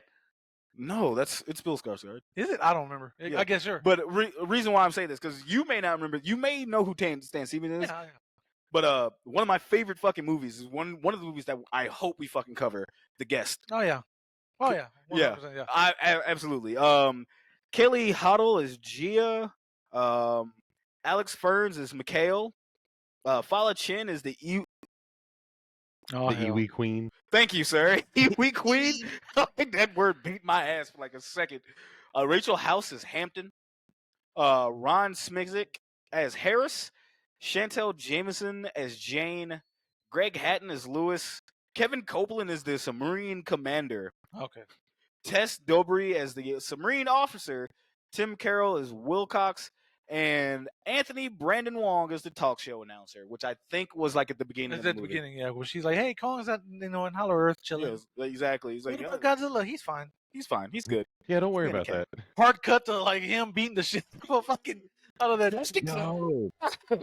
Shit, that dude, I was like, that guy kind of looks familiar, and he has to mean something. He was Ghost in The Matrix. Oh Oh, shit! shit. He's in Okay. Reloaded and Revolutions. I was like, God, I this guy, every time they do an anchor, it's always someone. Yeah, Very nice. That's I pretty didn't know that. awesome. Look at us getting educated. I know, right? That's why I love this. Is that it? That actually is it. Yeah, that's it. Yeah. That's it. That's God, all. That's I all the wonder if important. People. Alan Tudyk. I call him don't. kaiju. What I was trying to look up. I was trying to look up who may have mocapped Kong, Scar King, Zilla, all those, but like, there's nothing. There's nothing. Okay. Nah, nothing to take away or anything like that, which is kind of shameful because like it's really good. Yeah. It's really good. The mocap, especially for the 80s. Yeah, I don't know if it's because I know T.J. Storm did it for King of the Monsters, and I think the OG Godzilla. I can't remember. 2014. Well, who? I don't know if he came back for Yeah, I couldn't. Godzilla versus Kong. Yeah, or this I one, could though. not find anything within the quickness of doing that, and I know Corey's probably fucking googling that shit now. To It's make like, sure. I'll I'm help you looking out. it up, but they're just talking about it. I'm not seeing. Yeah, I didn't names. see any names. Like I just looked that up like prior, and I'm just like, damn, I don't even see anything. Well, you can go ahead and continue, my boy. All right. So, did we miss anything in there? Nope, that's about it. Nah, that was about it. A Monarch observation outpost stationed in the Hollow Earth picks up an unidentified signal. On the surface, the signal causes Gia, the last known survivor of the Iwi tribe from Skull Island, to experience hallucinations and flashbacks, causing her adopted mother, Dr. Eileen Andrews, to worry. Also sensing the signal, Godzilla leaves Rome and attacks a nuclear plant in France to absorb radiation and travels to the Arctic. Monarch believes Godzilla is strengthening himself for an oncoming threat. So, yeah. Okay, so the human element. I okay, when I originally saw this, I just could not care about Gia and what's going on with Dr. Eileen Andrews. Gia looked like she had permanent I just sharted face. Jeez. Just because she had that look of uncertainty, like I don't know if this is a fart or I got a shit.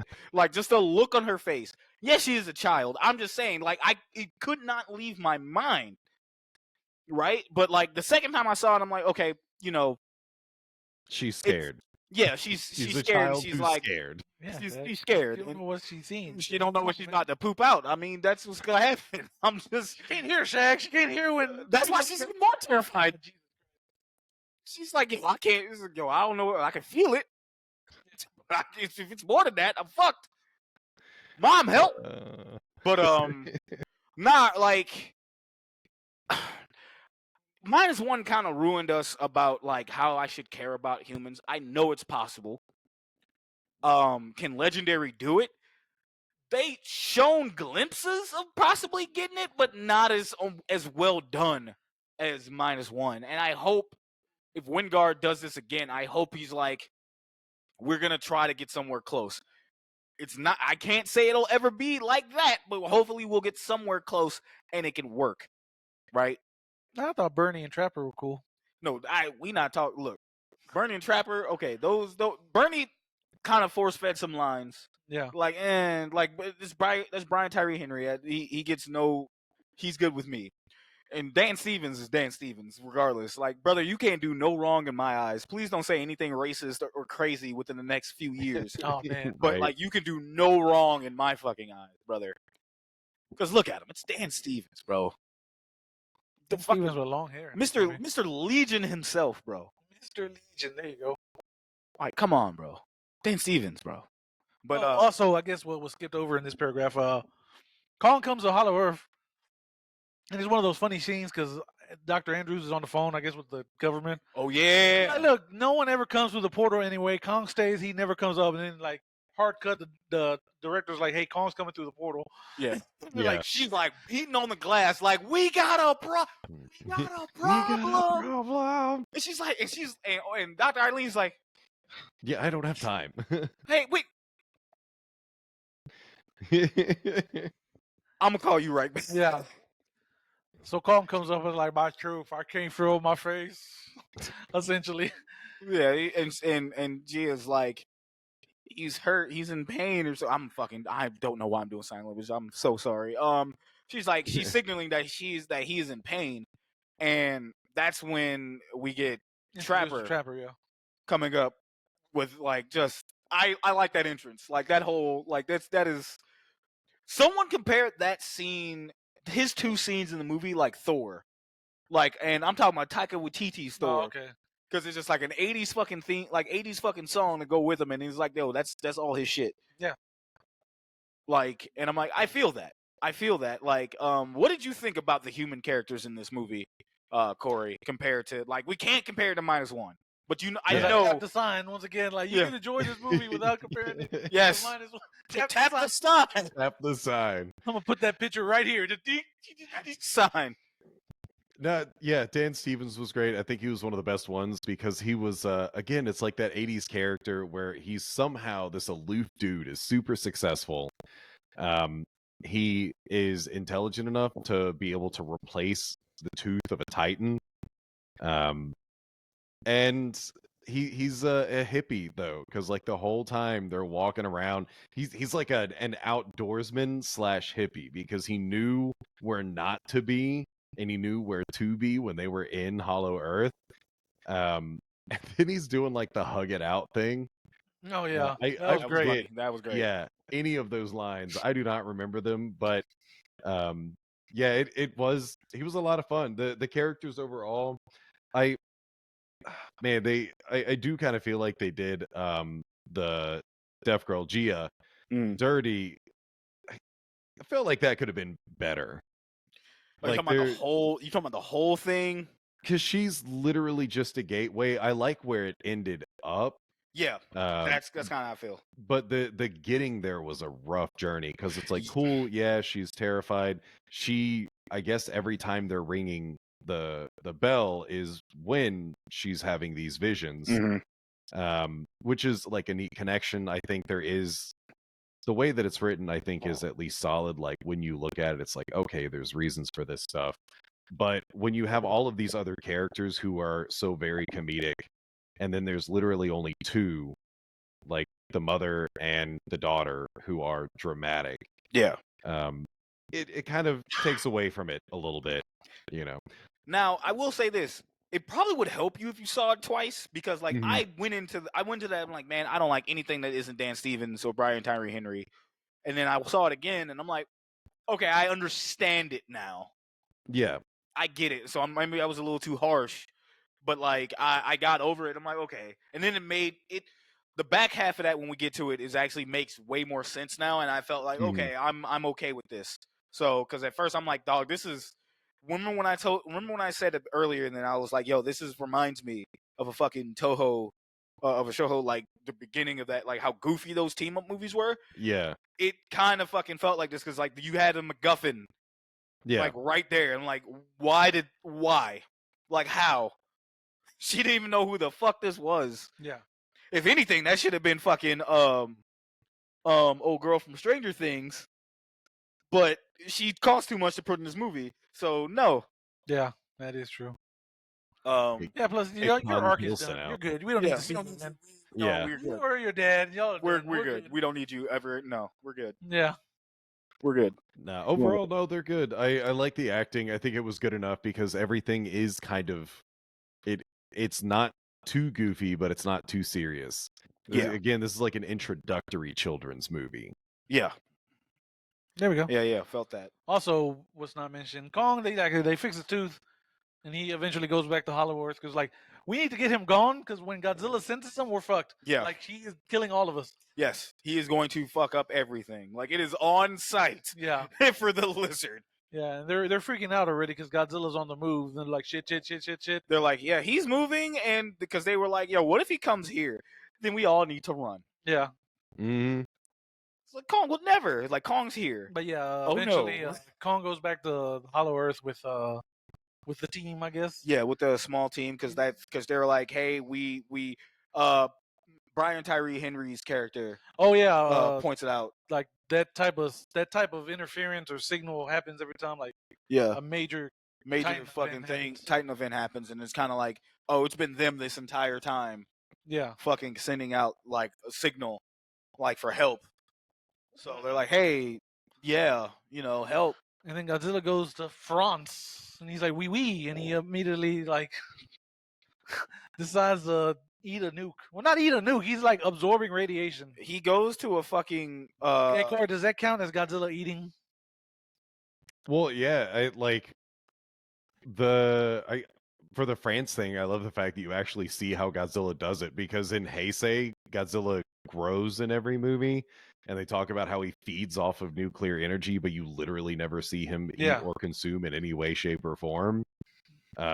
So yeah, no, him going in and getting, I guess, this going from an actual nuclear plant to, I guess, a natural nuclear plant. Yeah. Coming from the other Titan, where he's just like, yeah, cool, I'm just gonna chill here, because that's what he does in like the Japanese movies, is he just like blows up and hangs out in nuclear plants. Yeah, I was just asking that because apparently Toho has like a strict rule that they're like, you can't have Godzilla eat. That's one of the things we were vetoed. He doesn't eat natural food, and he did rip a piece off, but he never consumed it. Yeah. Okay. Yeah, he shredded him up. Yeah. I was like, I'm counting this as Godzilla eating, huh? Yeah. They got around it, Toho. Take that. Yeah, he was just like ingesting the fumes. Yeah. Like of what was going on, so that worked. Yeah, that was actually kind of cool. Just like, it was kind of funny that Monarch sent their people to go check on Godzilla, and they were like, yeah, all this shit is radiated. We can't do shit. Everybody leave. Everybody just dip. Nope, go ahead. And that, even Brenda pointed that out, because I think when he left France was when they had the scene where the guys are like leaning over. You don't know what it is. It's a hole in the ground, and he's got the Geiger counter that's going off, and they back out, and it's Godzilla's footprint, and it's like, yeah, you fucking dipshit. Of course, it's irradiated. Yeah, like, it's literally the path of Godzilla. He's like, we can't go any further. And I'm like, okay. And But then, they were like, oh, the radiation levels are clearing because Godzilla's eating it or whatever. let me ask you nerds this. Why did they send the drones to shoot at Godzilla knowing that I pretty much can piss him off? I assumed that was just the French government. I assumed that wasn't Monarch. That's how I took it. Yeah, because Monarch, it would probably have had the Monarch sign on it if it was Monarchs, because It was kind they're of big dark, about so brand. like, but yeah, you're absolutely right. It probably was the French. Fucking Yeah. like, yo, get that big motherfucker out of here. Like, why the fuck would you do this? It's like Well, and fucking. they had the comment earlier about how like the French government wanted to attack Godzilla, like the military. Yeah. They were like, yeah, we're just going to send the military after him. And I forget what kind of quip that they made. But essentially that is going to be useless. But they still tried. Yeah. In Okay. their own way, they still tried. That makes sense. That makes sense because I was like, why the fuck would you? That's a waste of fucking time and money. Like, why would you do that? Like, it's not just he's just gonna swat that shit, and then you're gonna fuck around and make him so mad. Now he's mad. Yeah. Now you pissed him off. Now he's gonna crush your goddamn baguettes. Now you got baguettes. So in that scene, what did you think of the EMP? That was cool. I liked it. Like, yeah. Godzilla EMP. Yeah, I did. Like, he's like, yeah, okay. Like, it's kind of like he's learning because he's like, man, look, I'm not here to attack you. Mm-hmm. I got something else I got someplace to be. Got shit to do. I got shit to do. So I'm just EMP fart. That's pretty much just and just got everybody out. Yep. Just got everybody out. Like now, as I was going, good day. Good day, sir. And stomp, stomp, stomp. All right, let's go. When a sinkhole opens near his home, Kong discovers an uncharted region and a tribe of his species, including a juvenile named Suko. After initial confrontation, Kong forces Suko to lead him to the tribe's lair, and the two slowly bond on their journey. The God of War 3, Kong and Suko. Oh, dude, I definitely... There were a couple of points where I leaned over, and I'm just like, boy.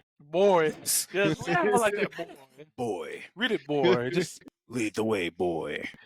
But was there something else? The tribe's tyrannical leader, the Skur King, battles Kong with the aid of an ancient ice-powered titan, Shimu, that the Skur King controls with pain using a crystal. Although his right arm is badly frostbitten, Kong manages to escape with Suko's help. Okay, let's talk about the orange monkey in the room. Suko. I hated Suko when I saw the commercial because I'm sitting here like, why the fuck do we have a mini Kong? And then no, actually, I think that was what made it worse. When you saw the little orange ape, and I'm like, obviously that's not the son of Kong. But then you heard Byron Tyree Henry's character say, "Is that a mini Kong?" And I'm like, fuck. I am a hater of the Godzukis, of the fucking Kong Jr., Son of Kongs. I don't like it, right? I am not a fan. He knows it. He's like, no, Shaq, we got to make that Baby Yoda money, buddy. Fuck that. Fuck, I hated it. Then I saw this movie, and I may have judged you too harshly because the way that they carried it was actually pretty dope. Because Suko was just like a pit pocket. Like, he was like, yo, sup? Oh, we gonna jump you now. And then they just jump Kong, and it just fails. And then, of course, we get probably one of the best scenes in the fucking movie. And Corey, you already know. You alluded to that scene. Oh, yeah. No, Please tell me your thoughts. Absolutely lost my shit. So, like, we've all seen the Avengers. Yep. You know, Hulk grabs Loki and slams around a couple of times. And I remember back in the day, it's like, yeah, that's pretty funny. And then you go back to rewatch it, and it's like, you know, whatever. I don't really care. This, I think, is going to stand out when Kong gives the other apes kind of a chance. Like, he, you know, what is it? It's like 3.5 on 1. And he's like, no, like, really, not to, like, I was elated to see you, but no, please, like, just kindly, would you fuck off? And then they don't. And so he grabs Suko and proceeds to beat the shit out of everyone with Zuko. And to me, the golden part is when he just yeets him at the other one that was like standing up further away. So he like beats them all and then tosses them in the face of the other one. And it's, oh man. Bruh, I would have said this movie is the greatest piece of fucking cinema we've gotten if Kong would have just beat the shit out of Suka and Suka just died. Died from his If injuries he or had embarrassment. died. He just fucking died. I would have. Now, we here at Cinema Villains do not condone childlike violence, whether ape or human. We do, however, find that shit hilarious. Yeah. He took that motherfucker and beat them with him, and just when I tell you I was in my first time seeing it, I fucking hollered. And the second time I seen it, I had to cover my fucking mouth. No, that was the other scene. Never mind. Coming up next. Yeah, I fucking like I was in there hollering because he beat that motherfucker just like literally. Suka was climbing on the motherfucker's back trying to beat the motherfucker head, and Kong grabbed this motherfucker by the leg, smacked this dude, smacked the other dude, fucking hit one dude with a Suka was a fucking nunchuck. Yeah. An ape-like nunchuck getting fucking hit back and forth and then fucking just thrown at the motherfucker. And he just like, I'm just sitting there howling. I was like, please, for the love of all that is holy, please tell me that that small ape-like child is no more. Because I will be like, this is the You needed it. greatest thing. Because I just don't like it in kaiju movies when there's a fucking baby. Like, I know. Just, why are you here? Who invited this baby? Whose baby is this? Like, Exactly. Who mans? that's funny. Admittedly, there's like no real. I guess he's the troublemaker because all of the other children are in the throne room. Terrified. Yeah, he's the only one who's just out. But He's the it seems street like, tough. yeah, even Scar King seems to have beef with him. Yeah, he's like the street tough. Like, yeah. Like, he's like, I had the thought of it if Kong is Scrappy. Batman. Oh, Then that is Jason Todd Robin. That's funny. If we're gonna go into comics and shit, where he's like, yo, you're like, hey, motherfucker, are you robbing me? You robbing me. He's like, ooh, ah. It was like, motherfucker's not robbing you, bro. Like, and it just works that way. And it's just, I wasn't a fan, but it grew on me. Because again, when these two, again, we see the shit because Kong beats the shit. Matter of fact, like you said, Kong gives one ape a chance after saving his life. Mhm. He's like, yo, I don't want you to die. And then that ape, who he saved, picks up a shank to stab Kong. And Kong's like, man, and just boots that motherfucker. Leonidas kicks him. He's like, and this motherfucker just falls to his doom and beats the other one up. And then, my God, the shit that I was talking about earlier. I was in the theater trying to hold, because I seen it twice. And unfortunately, the night before, I sent Shag a meme. You know how, okay. If you know one way to win my heart, ladies and gentlemen, it is memes regarding The Simpsons of any variety.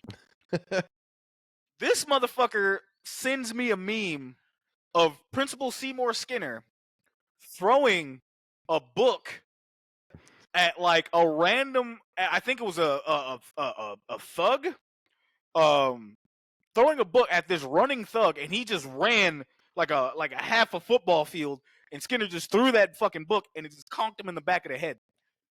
Jose sends that to me, and it's like Godzilla cross Kong, no, like out of context, no spoilers out of context, and I'm just like, I'm fucking hollering. So when we get to the theater again, and I see that shit winding up, I have to hold my fucking mouth because I am about to yell. Because that's all I can see is Kong being Seymour Skinner throwing that fucking rock at. If you have y'all seen Recess? Yeah. You seen this TV show like the kid show Recess? Long time ago. That fucker, the older fucking gorilla, that's Randall. Yeah. Snitching ass gorilla, fucking hauling ass. He gets dumped in the fucking head with a rock. I'm about to piss myself because it was fucking funny. I was trying so hard not to laugh, and all I could do was just sitting there going like, I got a lady sitting next to me, and I'm like, Kong's definitely the one who would most likely say, "Am I so out of touch?" Yes. No, it's No. the apes who are wrong. That's Godzilla. That shit's fucking funny, dude. That shit cracked me up though. Oh my god. It's not like he knocked out that gorilla. No, he just threw the rock. Just like, man, fuck you, dude. Want to get one more hit in? Yeah, Yeah. he just said boop. He's like, and he clonked his ass. And then again, while you're looking that up, one thing I will like to say, you both kind of nailed it on the head. We got like the God of War vibes from that. Kong looked at him and was like, "Look, man, I'm not gonna fucking kill you, but where'd you get this shank? Take me to where you got this shank." And he's like, "No, Yeah. like, bitch, I will eat you." And he's like, "All right, fine, shit." And then they lead him the way. And then again, this is why the character development was great, because Zuko sets Kong up again. Mm-hmm. Because he leads him to the water and say, "Hey man, we gotta cross this." Motherfucker, you see Zuko just kind of look at him before he even gets to the water.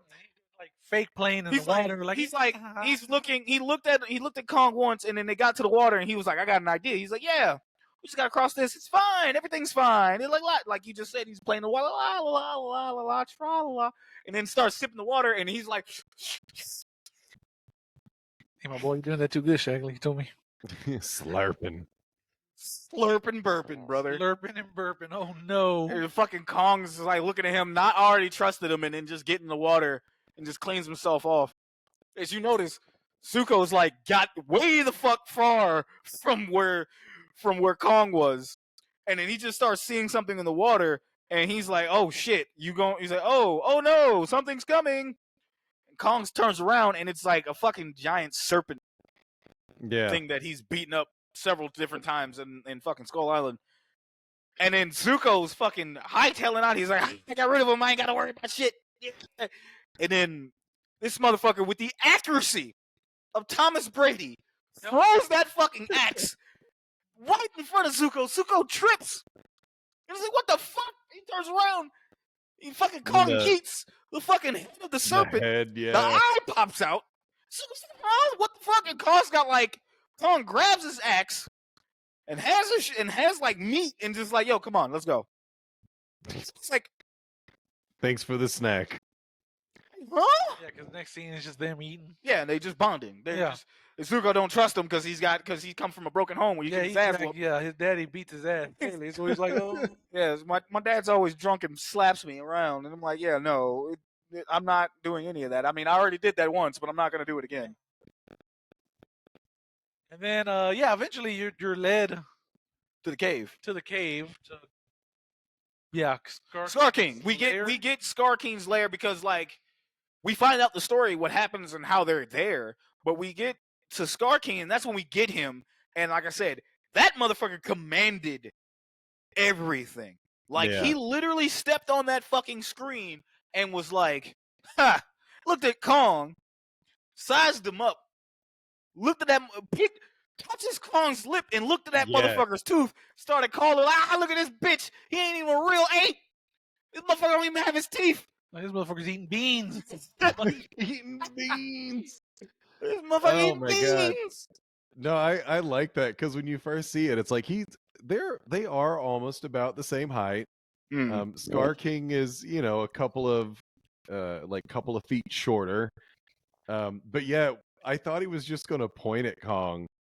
Because like he's just raising up his arm, and then they do that screen cut and like right in the mouth, and like, dude, no. Like, first off, who you touching like that, my boy? I don't even know where you been.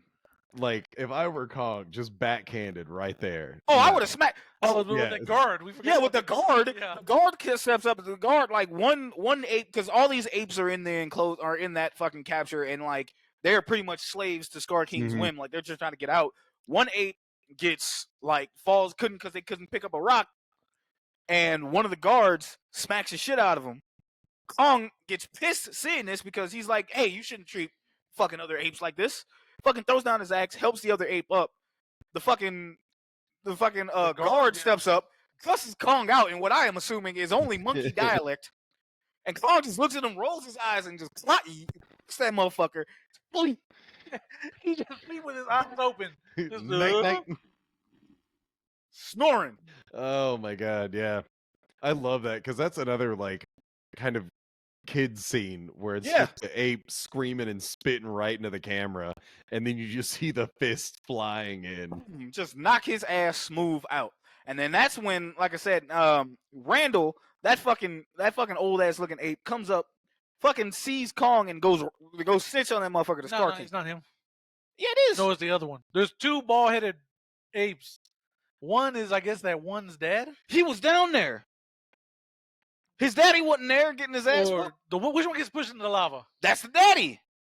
Was that the one that was out? No, that was Randall. Was it? Oh, I thought it was that. They both look the same. Okay, but no, that makes more sense. I know a bitch-made motherfucker when I see one, Okay. and I know a scaredy motherfucker when I see Okay, one. that makes more The sense. daddy, the granddaddy was because he looked like he was hiding from Kong too. no. He was like, "Hey, Zuko, why'd you bring him here?" And he's like, No, that motherfucker. No, he was like, hey, because that motherfucker got hit with that rock. He's like, no, hey, Scar King, that motherfucker that hit me with a rock, he here. He trying to take your shit. I ain't gonna let him know. The other one was like, yo, why? You know, I get what you're saying because they look the same, but one looked like a bitch. they're like Balding. No, one. They look like chimps. Yeah, they look like chimps, but one looked like a bitch, and that was him. That was the Randall. Samuel L. Jackson, does he Yes, look does he look like a bitch? He do. He did. And He did, like though, yeah. he A raggedy fucking bitch. yeah, and then that's when Scar King comes up. Like I said, he commands the fucking screen. Like he literally comes up. He was the coolest looking motherfucker. I didn't want to like him at first. I don't know about y'all. Yeah. Because I know we was like, why the fuck do we have another monkey as a villain? And I was just like, no, wait a minute. I spoke too harshly because this dude's kind of fucking cool, especially when they start to fight. It's like the Shaquille O'Neal meme. He's like, I apologize, I wasn't familiar with your game. Boy, for real. Because I'm like, he's flipping and dipping. At first, I'm like, okay, he's got a whip. I was like, okay, that's racist. But like, He's got to let everyone know who Master is. He's like, boy, that's what I'm saying. Okay, all right, a little on the nose. But then he was fucking doing like typical, like, yo, not just monkey flips, but he was just like, yo, I'm a fucking. He's choking Kong out with the whip.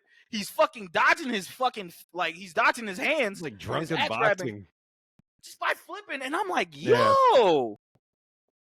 And he's like, this the whole time. The dog, yes. It's like this man's Rey Mysterio and just bouncing around and shit. I'm like, dog. Also in my head, he's singing the King Louis song from the Jungle Book. Oh my god. In my head, he's like, no, don't try to kid me, Kong. He's like, I'll make a deal with you. He's like, take me to the top. Boy, I wish we had more of him because like he makes an appearance earlier in the movie, but with his eye. Is that him or is that one of his scouts? No, that's him. Okay. Because you can tell because his eye gets like glows kind of red. Yeah, and it shows up, and that shows up in the camera. It's like, oh, we're gonna make you menacing. You could have did him more favors had he would have been in the movie more, like fucking shit up. Like, hey, like Kong could have been out and say, hey, why am I missing food? Or why are my traps not fucked? What's going on here? Like something it's because he didn't come out until that hole was created. Yes. So he would send his scout. You can send his scouts out, but like at the end, he was like, yo, that hole is made. I'm gonna fucking, like, somebody's out, like, yo, there's something out here. He's like, yo, fuck it, I'm finna go. You know, something that kind of just makes him think like he's in the background. Yeah. Yeah. Like a little more like more. a Bond villain instead of Yeah. Yeah.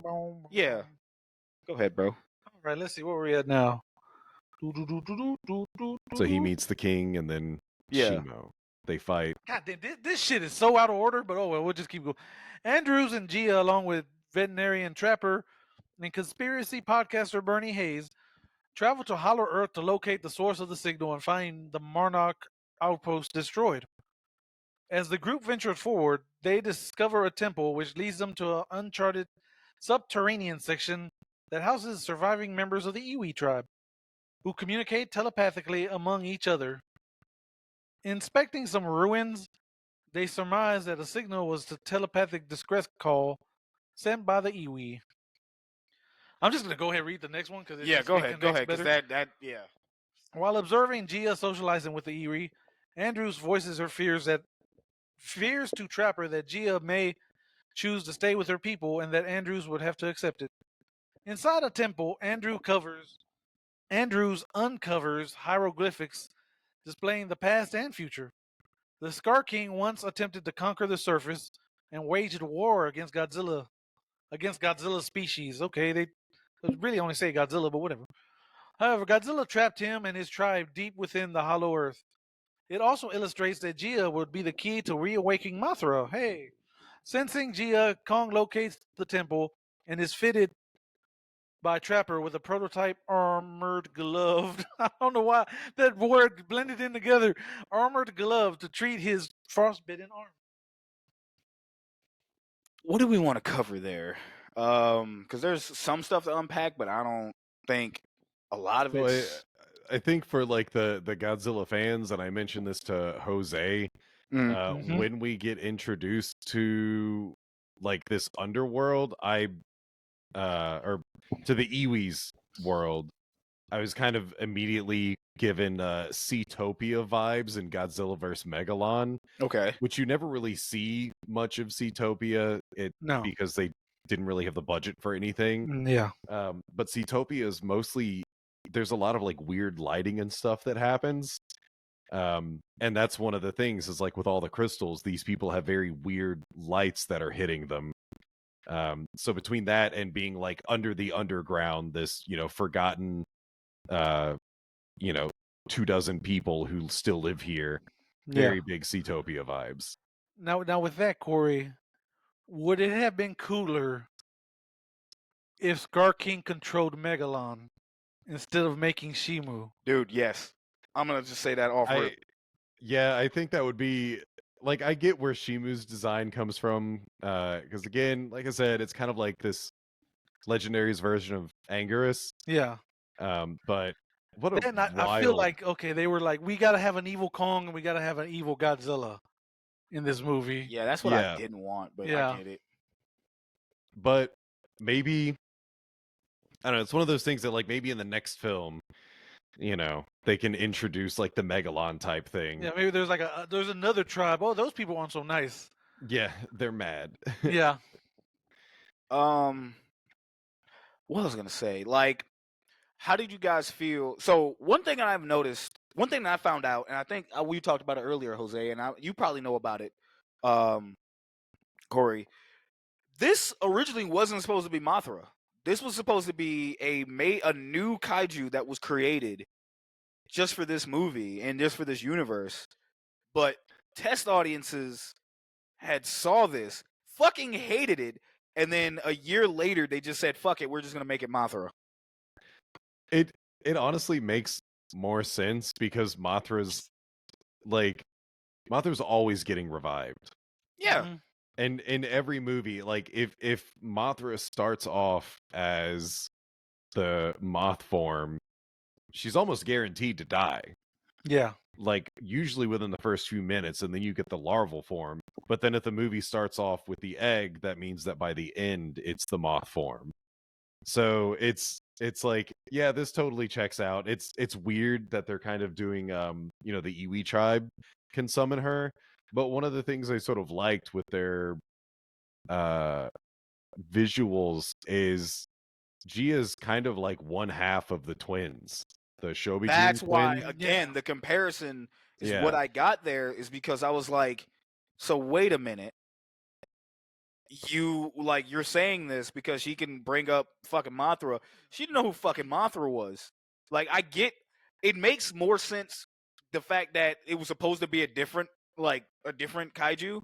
Because it's like, Yeah. hey, maybe they believe in this because the Iwi tribe could have believed in that shit, but then it made more sense with Mothra because now it fit better with Mothra because it's a kaiju we know. Like, first off, the fucking wall. Immediately I saw that. It's like, that's a Mothra egg. Yeah. And then when they split it, I'm like, okay, no, that's not Mothra. And I'm like, It's- oh fuck, it is Mothra. I just had it wrong. But it was just like the way everything. I was like, that's fucking He was like, oh, it can send energy, and I'm like sitting there going like, that's fucking Mothra, dude. Yeah. And it makes sense because she fucking got shit wrecked in fucking King of the Monsters, and then she's gone for a movie and then brought back. I mean, it works. It checks out. It works out. I just was like, huh. When I saw it the first time, I was just like, really? I'm pretty sure she didn't even fucking know who Mothra was. She probably did. Mothra was on TV. I mean, but she at the time, you can sit there and say her tribe didn't know what that fucking Mothra was, and they just kind of wrote. They says, "Hey, the person that's gonna unlock Mothra is gonna be a Iwi from Skull Island." Yeah. Be like, bro, how you know what island she from? Y'all been down there. Well, I assume they're connected. They've been connected, Yeah. but it was just like it made, like I said, the first time I'm seeing that, I was asking questions like, how the fuck? Second time I seen it, I was like, okay, I'm good. It's fine. Kind of assume that's what those skull crawlers. They just came from Hollow Earth and it makes sense. Skull Island. It makes sense. It made sense. All right, let's see. All right, so I'm just gonna read the next two back to back because it's the third act. Yep. So Godzilla defeats Tiamat in the Arctic in order to absorb the radiation from her lair, empowering him and turning his dorsal spines magenta. Hank. Hoping to lure Godzilla to Hollow Earth to assist him, Kong surfaces in Cairo and calls to him. Despite Kong signaling for his help, Godzilla attacks him, and before he can finish Kong off, Mothra arrives to convince Godzilla to aid Kong. Godzilla, Kong, and Mothra battle Scar King, his tribe, Shimu in the Hollow Earth after the pyramids collide, creating an anti-gravity effect. Their fight drags them to Rio de Janeiro, where Shimu begins to induce another ice age at the Scar King's command. The factions are evenly matched until until Suko destroys the crystal used to control Shimu. Godzilla, Kong, and the liberated Shimu combine their efforts to destroy the Scar King. After undoing Shimu's ice age with his atomic breath, Godzilla returns to rest at the Colosseum. Mothra restores the protective barrier of the Iwi's home, and together with Shimu and Suko, Kong returns to Hollow Earth, where he becomes the ape's new king. Hey, he's King Kong finally, Shag. Gia alleviates Andrew's fears by choosing to stay with her as her adopted mother or whatever. Yeah. So there you go. That's the movie. Okay, so third act. Yep. It's time, baby. But before getting into the super fun stuff, Tiamat, does that remind you of any other particular kaiju? Was that like I got big Manda vibes? Yeah. Yeah. I was like, this is just Legendary's version of Manda. And yeah, it's like that's what I thought immediately. Like, hey, you look like Manda. Look at Manda from Wish. But no, anyway. Well, poor Tiamat, minding her own business. Had nut dog, wanted no smoke. Literally, like you said last night, literally and figuratively chilling. Chilling. Godzilla's like, hey, buddy, what are you doing? That's mine now. Okay. He said, yo, this is like, he pulled up like old boy from fucking Sin City. That's a nice coach you got. He like, bro, what? You ain't not. He just came in and said, I'm gonna just take this shit, dog. Yeah. I'm gonna need this. I'm gonna need this more than you. Basically. I've come as your king to commandeer your energy. That was another tweet I saw. I'm not asking. Another tweet I saw, like, Godzilla when he sees a random Titan chilling, minding their business, and it's Shane from The Walking Dead, like, what's that? What's that? They start running at it. Dude, I swear to God, I was just like, yo, you can't be a Titan. Just be like, yo, I'm just, wow, it's nice up here. You know, I think can I just go to Hollow Earth one day? Motherfucking Godzilla just come up and say, hey man, what's that sound? Motherfucker walk up like Debo. Hey, you gonna pay what you owe? Shit, it's Zilla. Run. Tiamat's like, I'm gonna tuck my shit in. I'm gonna talk, got that shit. Talk my shit in. It's like, yeah, give me your shit. Oh my God. Oh man, fucking Tiamat, dog. But yeah, that poor thing was just. Hey, I guess that's a slight criticism, but I can't be too mad because we've said the last two movies establishing that Godzilla is him. Yeah. So of course, like everyone trying to fight him stands no chance. God's fuck. He's OP as fuck. Like they get murked. But it was crazy because like I like how they built up how Tiamat was like the shit. Mm-hmm.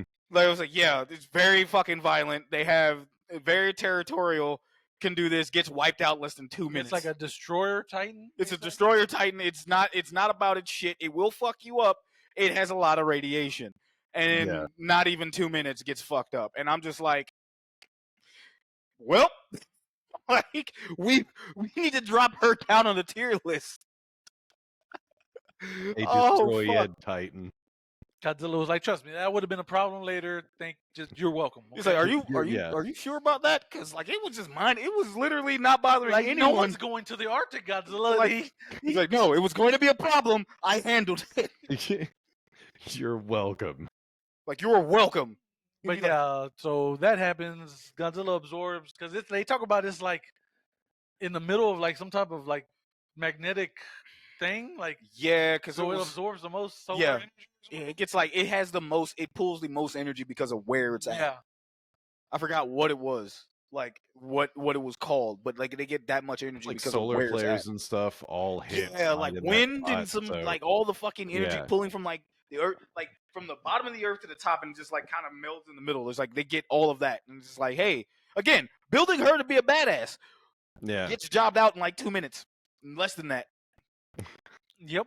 But we fast forward a little bit more because after Kong gets suited up for his hand, Gia pretty much tells him, yo, we need help. And Kong's like, understood. So this motherfucker takes his ass up to actual Earth, out of Hollow Earth, and gets to the surface. Now he pops up in Egypt. Now, one thing we haven't gone over, and we kind of glaring over time a little bit, but I wanted to say like where these portals and how many portals are there and where are they popping up at? It's just that this magical one was just in Egypt. They're like He warp pulls gates up in a and video he's like, game. "What's up?" It's like a warp point in a video game where like you Yeah. go to like your main area and then you can pick anywhere, because they kept popping out of different areas every single, because like the first time, what is it, when he got injured, that was in his normal area, Yeah. but they went to Cairo and Rio de Janeiro from the same portal. Yeah. Yeah. Okay. Yeah. All right. Like, Was So it it's the like same it portal? can 'Cause there go were two. anywhere. I think there Were were there two? multiple portals, dog. I thought there were one in No, that there area. was two. If you look, there's two. There's one like on this side and one kind of like Yeah, on the other side. Yeah, Okay, because I'm like, okay. I thought there was like multiple ones. Because even Doctor was like, But they this is- never. It was hard to tell if they went in the same one or if they did Yeah. go to a different one. So So it's one of those because like even the Doctor was like, oh no, there's multiple portals. But he's like he pulls up and we get probably one of our favorite fucking scenes in this movie. Kong comes up and he's like, all right, hey, big bitch, I'm here. And Zilla's like, didn't I fucking tell you to get the fuck off my lawn? he was doing his what's his name? Itadori impression from Yeah. Booyah Arc Life. He's like, Godzilla, pull up. He said, "What? We get a Godzilla dive." I'm like, "Yay!" We always got those in the Showa movies. We just hops off the mountain. It just splashes into that shit. Splash. Mhm. He dives. He gets to that shit. Boy, this is how I don't know geography because I was like, hey man, where's that shit? Is like over there. Because yeah, he's in Gibraltar. Gibraltar. And I'm like, wait, I don't know where that shit is, but I don't think that should be possible. But again, I don't know geography. I'm just a poor, know nothing Southern man. So educate me, all smart people who are watching this. What is the Straits of Gibraltar, which I think do lead into Africa? It's like what separates Africa from not Africa. Okay, there you go. Okay, that makes sense. That makes sense. Godzilla was swimming up the Nile, I think. Yeah. Yeah. I mean, that makes. I don't know if Godzilla's too big for the Nile. I don't know how big. At that point, like again, my brain is shut off. So I was like, it don't make no fuck it. All the senses make out. They just got to connect. Zilla pulls up, and Kong literally is looking at Zilla, looking at the hole, looking back at Zilla, looking back at the hole. Hey. He's like, yo, we got to go. We gotta go. We got to get. He's pointing. He's like, yeah. He's like, we got to go. There are bigger problems down there. He's like, yeah, well, I'm finna end the problem. Exactly. And that motherfucker just spears Kong through fucking one of the pyramids. He's like, fucking gets speared Goldberg style. No, remember our last episode, we kept referring to Godzilla as Roman Reigns. Oh yeah, he is the big dog. That he fucking spears fucking Kong in this one, and he fucking just like fucking spears the fucking tribal chief. Yep, spears that motherfucker through the pyramid. Kong's like, fuck. For Kong to fucking retaliate with one of the greatest moves in history. He got like pocket sand. Yeah. Oh my God, Dude, yeah. No bullshit. When he did that, I fucking yelled out pocket sand. Yo, we did too. I It was like, so yes. funny. It was so funny. He was like, yeah. I was like, Godzilla was like, shit. it was like, fuck. He was like, yeah, got him. But that motherfucker gets his ass on another pyramid, and boy, the part that, oh my God. Like, I'm gonna just let you have. I wanted to yell so bad, but I did not want to embarrass my girlfriend Kimberly. Hi, Kimberly. I did not want to embarrass her, so I was just like, because Godzilla gets Kong and immediately proceeds to hit him with a textbook vertical suplex. Just picks him up and just falls back. Ah! And Kong's just like, well, shit. Like, fucking beautiful. Of Everybody all who the I sent things- this, like when I said I saw that, because I like when I'm on Instagram, I see movies. I usually do like a 3 out of 5, and I just say whatever the fuck reminds me of the movie. I gave this movie a 3 WrestleManias out of 5 because there was that fucking move. And I would say everyone is like, yo, what do you think about the movie? I'm like, yo, the last 45 minutes of the movie had me staring like in JR saying, by God. By God, he's broken in half. And I'm just like, yo, because that suplex was perfect. yeah. I'm like, we didn't get a Godzilla drop kick. This is close enough. Oh yeah, before we keep going any further, what do we think of evolved Godzilla?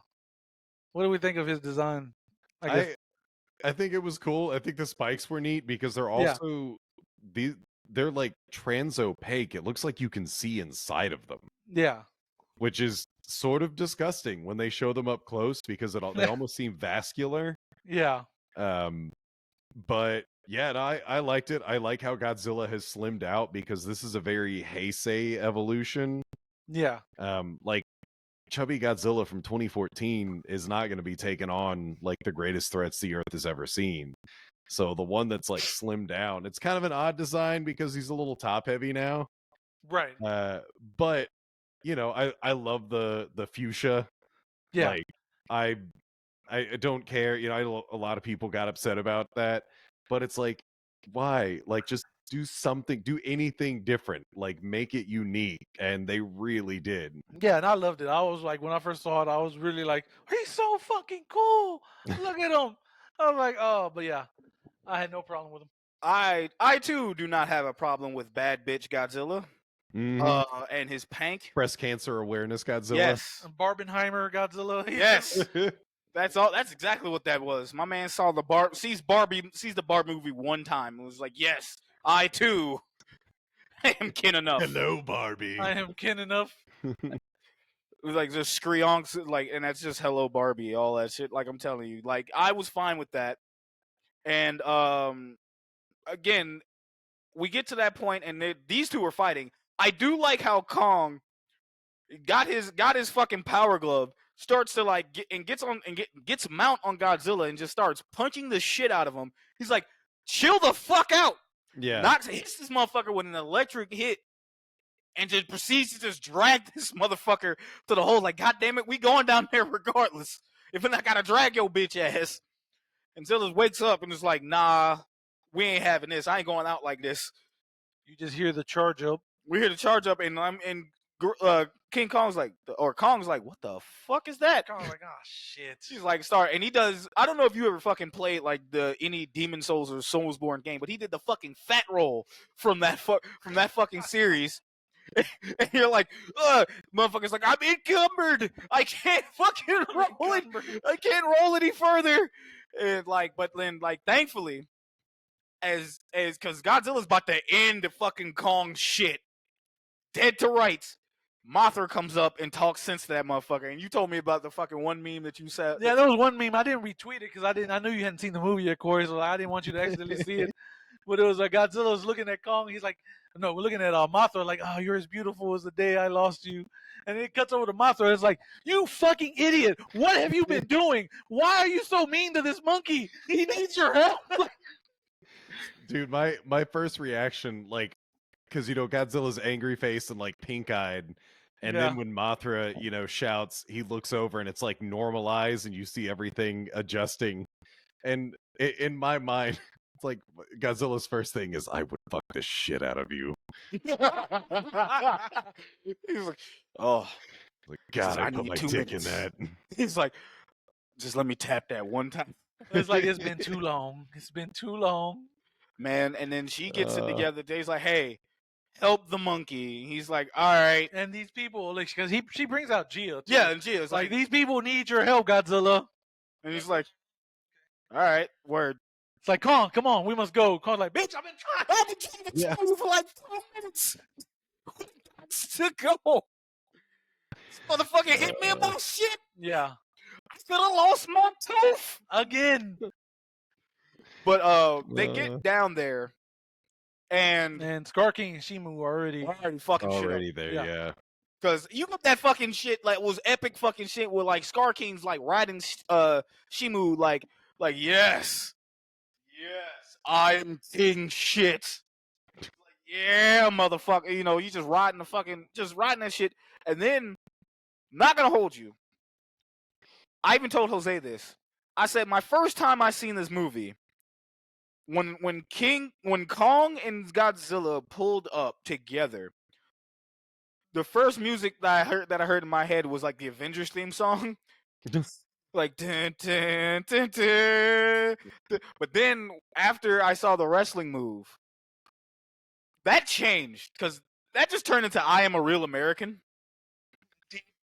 Like just Hulk Hogan type shit, and it was like, oh, like, my God, it's Godzilla it's time. They coming on, Jesus. It's like, we're gonna have a slobber knocker now, and I'm just like, yo, I need JR and King on the commentary, because, like, yo, that's exactly what that was. And we get the cool epic run, and they run. Like, the only other music that would fit that is Stone Cold Steve Austin's, like, the glass breaking, but that's like Godzilla's theme. Just throw that, just have the glass break, and just have like Godzilla's regular fucking theme just hit. Like, just that shit just was epic. And then we just get like a fucking full on in gravity fight. Mm-hmm. Yeah, because we get a big movie poster. We get our cool what's gonna be our screensaver soon. Yep. When we get this in 4K. Of Godzilla and Kong leaping, and then Shimu and Scar King leaping at each other. Yep. And then, like, you get what we've always wanted. We get a kaiju Inception fight. Yes. Yeah. These motherfuckers are, because the Iwi tribe actually, they control gravity. Yeah, they in the Hollow Earth, they control gravity with like other types of liquid and other magical bullshit. With Hollow Earth science. Yes.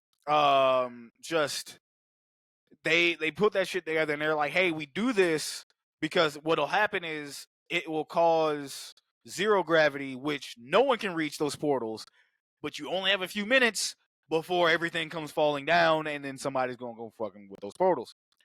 And you know, it's like the fucking, I'm gonna be nerdy for once, and I'm gonna say it was like the Mega Powers, fucking Hulk Hogan and Macho Man, Godzilla and Kong, up against fucking the $1 Million Man and fucking Andre the Giant. Yeah. So it was just that type of shit but like the Mega Powers also had fucking Miss Elizabeth, fucking Mothra, like just watching shit, and Corey's looking at me like, the fuck is he on about? Trust me, Corey, it all makes sense. If you watch wrestling, it fucking makes sense. And that was literally what that was. Fucking SummerSlam. And they just went on, and then but after the fucking gravity cuts off pretty much, Star King fucking makes his way to that portal, and he fucking gets it because he sees it. He's like, nope, fuck y'all, I'm headed home. That's what he wanted. He wanted to go wreck shit on the fucking surface world, and with Godzilla not there to protect it, he's gonna fuck shit up. Fucking Kong sees this. Kong tries to stop him. Scar King goes through the portal. Godzilla fucking follows him, but Kong tries to stop himself going into the portal with his axe, but he loses his grip and he falls through that shit. He's like, my axe. Exactly. He falls through that shit, and fucking Shimu falls through that shit. It's all of those monsters are falling through that shit. And so on that, something that I couldn't really figure it out until we started recording, but I was like, why, when they're going through, Kong is trying to stop himself from going through.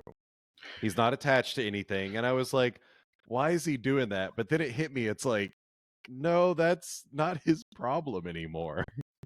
He's Yeah. like, I just have to stop you. But surface Earth isn't really my problem. So He's like, yeah, that's your domain, buddy. yeah, he's like, I'm gonna stay down here. Like, I ain't I'll gotta have be down fun. here.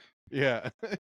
Like my whole thing is we're kind of making him like a human, like we're kind of giving him human elements or anything like that. I would say he was like, fuck, I'm not gonna want to fall through no random portal because I don't know if I'm gonna fucking be safe. Yeah, maybe. That's the only thing I can think of because he was intending on because anytime you look at it, anytime he goes down like a hole, he's always had his axe to kind of control how he falls down it. Yeah, so he's not like full velocity or something. Yeah, so he's not falling through no shit like that. And then like he does this with his axe and he's like, fuck, and he loses. He's like, no! He's like, fuck my balancing beam! And he just falls and shit and like but one thing I forgot to mention, Zuko fights the fucking Randall monkey, which by the way, funny as fuck, because when the gravity is fucking coming off, the Randall fucking monkey grabs Zuko by the fucking neck and starts strangling that bitch. Yeah. He's like, you motherfucker. I'm just sitting there going like, no, please end him. Just make me happy for once. But Zuko fucking sees him because Buddy is holding on to something. Zuko's like, yeah, fuck you, and just kicks that motherfucker, and like he falls off and just falls to his death.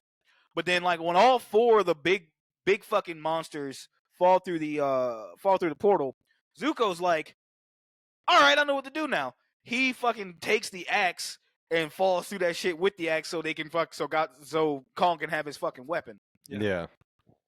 I will say, Corey, that was our moment. They messed it up. Godzilla 100% could have hit one of the random apes with the sliding drop kick at that moment. Oh yeah. Boy, just because it had zero gravity. I would have hollered. And I just fucking stiff. Yeah, just tail just like, tail just under it and he just flies across. I'd have loved it. I'd have been, this is the greatest movie ever. Yep. Like -1 It here. would've Kong, Like it's like just looking at the scoreboard. You're like, yeah, buddy, in principle, I can't just not do this. -1 Goji's like, bro, what the fuck? I'm like, dog, he did the drop. He did the drop kick. I'm sorry. It's I like, got a suplex and the drop kick. Brother, I gotta do it. Just on principle alone. Like on the one hand, man's hubris. On the other hand, drop kicking. Oh man. It's like you didn't have that. Yeah. It's like, I'm sorry, -1. You dumb didn't have bitch. that. Yeah. It's like you take your metaphors and your allegories all over there. your fucking cinema. Yeah. This is art. It's like you want your 5-star classics. Not me. But no, but then they end up in Rio de Janeiro. Skull King's like, he's seeing all the people running and he's laughing. He's like, ha ha. It's like, yes.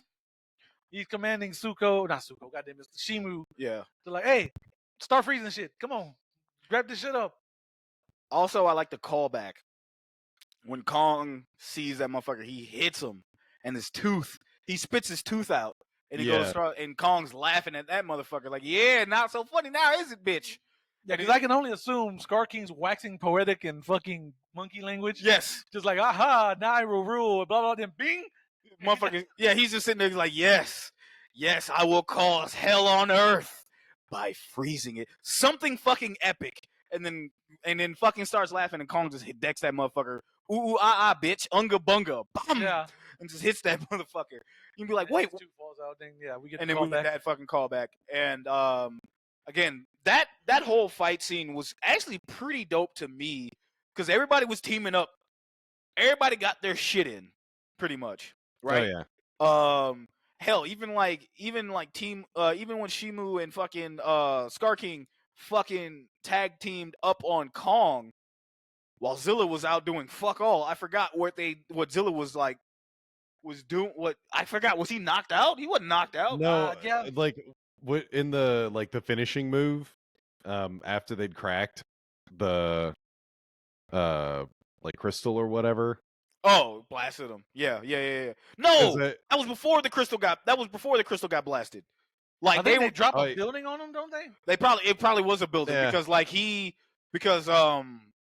what happened was Zilla was out and then Shimu and fucking Scar were jumping Kong because Shimu bit Kong's fucking hand and started Did swinging. any of y'all think he was gonna freeze the glove off? He was thinking like, yo, they're gonna already lose the glove before he has it. Yeah, And I'm like, nah, that glove's made of sterner stuff. I guess so. Yeah, because it tanks the frost beam. Fucking plot armor like ice. shit. Yeah. Like, hey, this power glove, not just a name. Right. But yeah, we get that, and he's getting jumped. But like, Godzilla comes back and just kind of helps out. But then that's when Suko comes up because shit looks all lost. Well, no, yeah, because Godzilla fights. Because Yeah. they kind of switch, and Kong starts fighting Shimu, and Scar King starts fighting Godzilla. Yeah, and Godzilla is Kong not getting having pressed. it. Yeah, Godzilla's like, no, absolutely not. We're not doing this. Yeah. Like, grabs his whip with his mouth and just like slams. He's like, no. and breaks that motherfucker. Like, you see that ape? That ape over there is somebody I respect. You? Fuck no. Speaking of which, yeah, because it was the Godzilla family that kept Scar King down there. So it's like, I already got to deal with that. And it was funny because even Jose was like, yo, I think Godzilla might be racist towards apes. And I'm like sitting here going like, well, I'm sitting there like, well, I don't think that was him. But if it was him, he got every goddamn reason to be because he was almost wiped out by a group of apes, bro. So he was like, nah, you monkey motherfuckers ain't getting me. Like, That's why he see Kong. He's like, nope, fucking you up on sight. PTSD kicks in. Sight. Shit. And Kong's like, bro, I'm just trying to get home. It actually makes more sense now to why Godzilla was so angry when Kong was just sitting on the fucking boat. So it's like, yo, I'm just chilling, bro. Godzilla's like, nope. Fuck him and that fucking shit he rode in on. Fucking this up now. Ending it. This motherfucker sees Nip red. it in the bud. Like, but yeah, no. And then obviously we get what Jose says. Scar King shows up. I'm a problem until he's not. Yeah. Because he's like, oh, you've been solved, buddy. Sorry. Suko breaks with the axe, breaks the crystal, which has control over Shimu. And then they just go on to just what I call it, jump Kaizen. Fucking Scar King. Because Shimu's realizing Godzilla tells Shimu, like, hey, cut it out. And she's like, wait, what? Oh yeah! And she just freezes and just goes to beat that motherfucker up. And they just like freeze him. And Kong's got this motherfucker in a choke. And he just takes him like a gorilla and just bashes that motherfucker on the ground and proceeds to still punch it. Yeah, goes to town. I'm like, dog, he's already dead, bro. Like, there's nothing. The Simpsons, he's already dead. Exactly, dog. Beating that shit like Donkey Kong. Like, just kind of just beating it just like, dog, fucking dead. And he goes into a roar. And then that pretty much ends.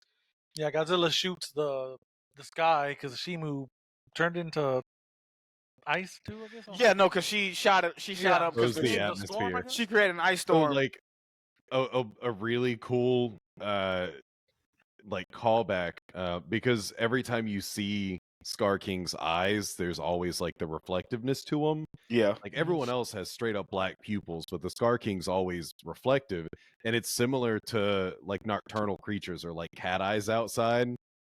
Okay. Okay. So he's adjusted to seeing in very dark areas. So when he comes out, he sees the sunlight. He can't handle it, which I think is kind of a weird, like, sick humor where he cannot exist in the area that he wants to exist in because he can't handle sunlight. And that's why Shimo did the, like, aerial blast thing, because that was the only place that he could fight in. Like, he had to be in some type of darkness. Nice. Yeah, that makes all the fucking sense, bro. Yeah. Like, because he just stayed in the dark the whole time. Again, I wish we got more of Scar King in this movie. Yeah. Because he was super fucking interesting. Like, I know he's gonna do something fucking cool, but like, it's not enough. He needed like 15 more minutes of him being a menace. Well, and more than the monologue, because though I appreciate where she's just telling what the story was, based on the like wall art and it's like that's cool, and that's also very Japanese. That's it's a very normal method of relaying storytelling, but I kind of wish we got more. But one thing, this would probably be kind of my only knock on the entire movie. But what were Scar King's people building? Oh yeah. So What was happening? Nothing was built. Nothing was going on. He's been there for at least a century. So I equate it to, remember the Flintstones? Yeah. Remember Fred Flintstone going to work at a fucking with Mr. Slate and his fucking rock company? Yeah. The quarry. That they just was looking for something to do, bro. Like I need a new chair. Get started. Exactly. Guys. He's like, build me a new chair. Like, hey, we need something to block the fucking lava that's coming out of Section 8. We just it's just something to fucking do, because they weren't building a weapon. His weapon was Shimu, right? Yeah. And it's like, yo, what are we building? Gates? Or are you all building a bridge? Obviously, you're not building a bridge because you got a fucking big ass, whatever the fuck that was your bridge. Like I don't know what you're trying to build. Yeah, super giant kaiju. Yeah, like dead. The skeleton. Like, are y'all they just taking one rock and moving it from one place to another? That's what that was. So that's the only thing that I could put together in my head, is that because they are slaves, he is literally just making them do BS work until they die. That's literally it. Like, hey, move this rock from 20 paces from over here 15 times every hour. And it's just like, wait, what? That's redundant. That's funny. Do it. Then also, I was kind of, I thought for a whole split second Godzilla was gonna do a thunderclap type maneuver, because he's charging up his beam. Oh yeah, and his arms are like wide, like I was like, oh shit, he's about to do something new, and then like, nope, just regular. I'm like, oh, just regular blast. I was like, that motherfucker thought he was saying, I'm talking or something. I was like, hold on, what we doing, Godzilla? Oh, I like how he used all the energy that he siphoned and just shot that shit in the sky just to get rid of the fucking storm, and he just turned back to normal. He's like, I must return home now, and goes back to Rome and just sleeps. Anyways, about that nap. He says, I was like, I must return to my planet, and just kind of. It's like, you once again, good job, monkey. He's like, you monkey, that'll do, and just kind of walk away. I'm telling you, Kong is like looking at Shimu and Zuko like, that dude has issues, dog. He's like, hey man, he mad. He's like, dog, he just be angry for no fucking reason, dog. Like, why? Bro, I was just coming up just to say, I was coming up to get my shit. Why he gotta be like, hey man, you ain't gotta be like this, dog. I promise you it'll be all right. You want a hug? Oh, I can't hug you, man, because you got radiation and shit. I can't fuck with that. But I don't want to lose my hair. Yeah, because no, I need got a cool beard now. Exactly. And then obviously we see the movie wraps up. Mothra's repairing some of the shit with the Iwis. You see Godzilla returning to Rome to sleep in that, and the fucking Romans are kind of looking at him like, not again, guys. And he goes right back to sleep. And he's like, and he just closes his fucking eyes like, all right. And then it's like, I really do love this spot in particular. Like, yes, nothing else, just this one spot. And then we see Kong return back to where his other monkey people are, and that is when he's called King, which I'm just like, okay. And we get but why did Shimu go back? I figure if I was Shimu, like, hey, I'm gonna go chill in the Arctic now, since that. Now you know damn well Godzilla would have been like, one thing's not a problem no more. Can I just make a nice little igloo? Godzilla saw that motherfucker's like, what the fuck I told you? What did I tell you? Y'all can't come nowhere near me. If I feel you up here, I'm fucking you up. It's on sight. You bunch of cave dwellers. Like, back on the ground. I get your asses back down. Yeah, that was the agreement. Like, even me, even you. Mothra, baby, you cool. Mothra, whenever you want, come back up. Come on, anytime, girl. I got a bed. We got you. Come on now. I got a whole Coliseum. But it's got great view. But yeah, they go down there and like Timu's like, hey, they're all family. And he's like, yo, I'm gonna rule the people the way I want to. And we get an ending. There's no credit. It just kind of ends. I think that's like one of my other complaints about this movie It just ends. No setup, no building. I get why you didn't do any build up or anything, but like, yeah, like, Gia's like, hey, I'm gonna stay with you because you're my mom. And, yeah, like we don't really. There's no real ending. It fucking felt kind of anticlimactic, a little bit, because you're not. We see everything, but we're not building. No. Have we gotten spoiled with seeing shit that's after the credits? But Kinda, the way, yeah. but the Kinda, way yeah. Legendary Films has been doing it, they've been doing stuff after the credits. Like, Yeah. I'm trying to remember. What is it? Because King of the Monsters, the after credits was the third head. Yeah. Yep, Kevin. building up for GVK. Yeah. What was that GVK? Nothing. It was originally gonna be Kong and Hollow Earth, but they just added that to the end of the movie. Yeah. Yeah, so there wasn't anything there either. And I get what you're saying, because it is kind of a harsh ending, but it's a very, like, I don't know, like G.I. Joe, Yeah.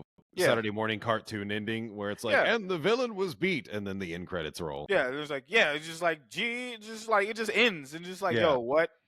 We stopped them again, and then outro. Yeah, it just felt weird. It just felt out that ending just felt out of place. Yeah.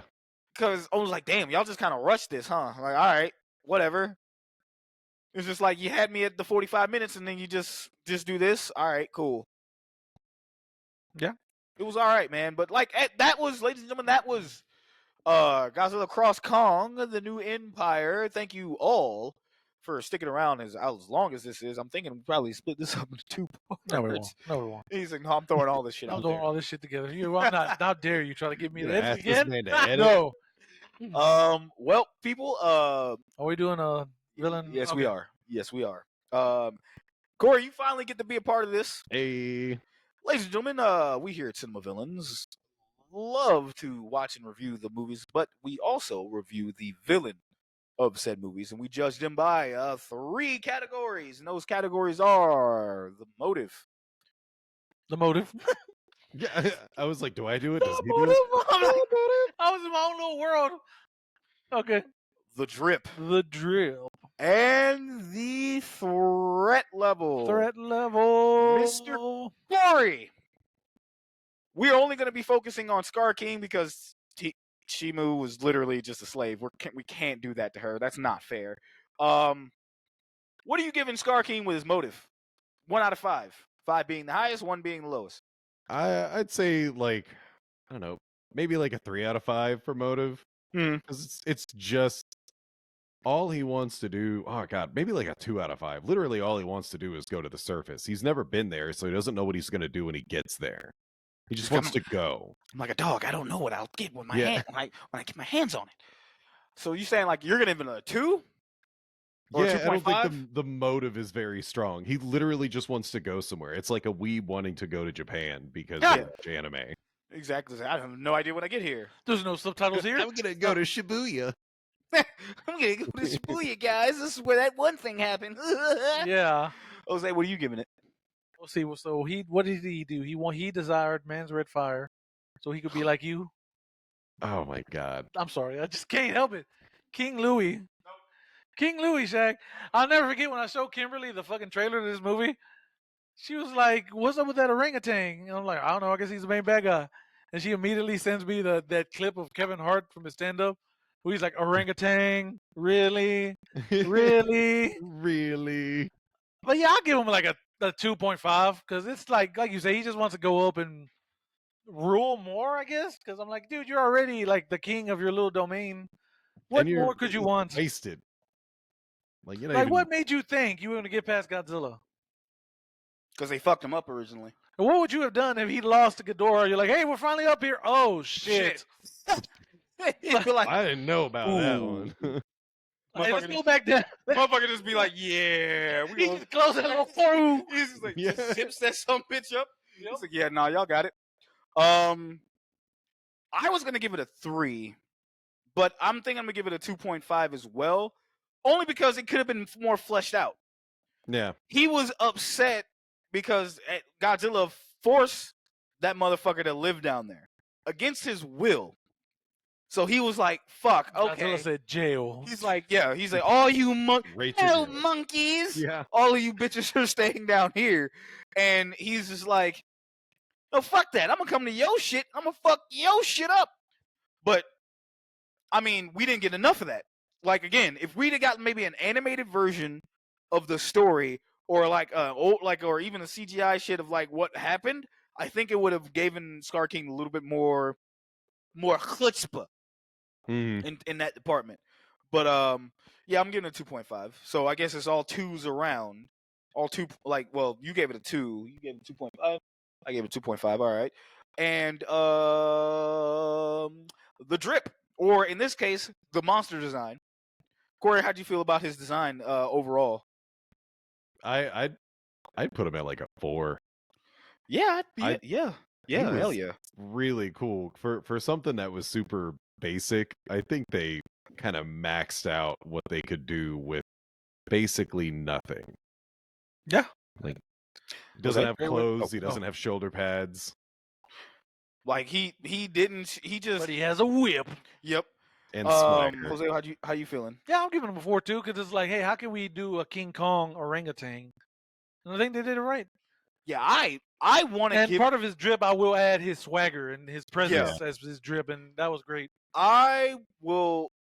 Let me emphasize on this that I fucking hated him when I saw him in the trailer. I was like, anything fucking orange ape. I'm like, why the fuck are we doing this? This is stupid. Then I saw him, and I'm like, I judged you too harshly. I wasn't familiar with your game. I'm gonna give it a 4.5 because he just. No, I'm gonna give it a 4 because again, if we had more of him, he'd probably be one of my favorite fucking kaiju villains of the fucking all times. Yeah. Not even gonna hold you, like, because no other villain like that just made me feel like, yo, that motherfucker got the sauce. Yeah. Like, yo, he out here for real. I will say one thing we didn't talk about real quick that I thought was really cool. That whole scene, just like when you're introduced to Scar King Yeah. and everything, that was great. There was no dialogue, no nothing, but we No. knew everything that everyone was saying.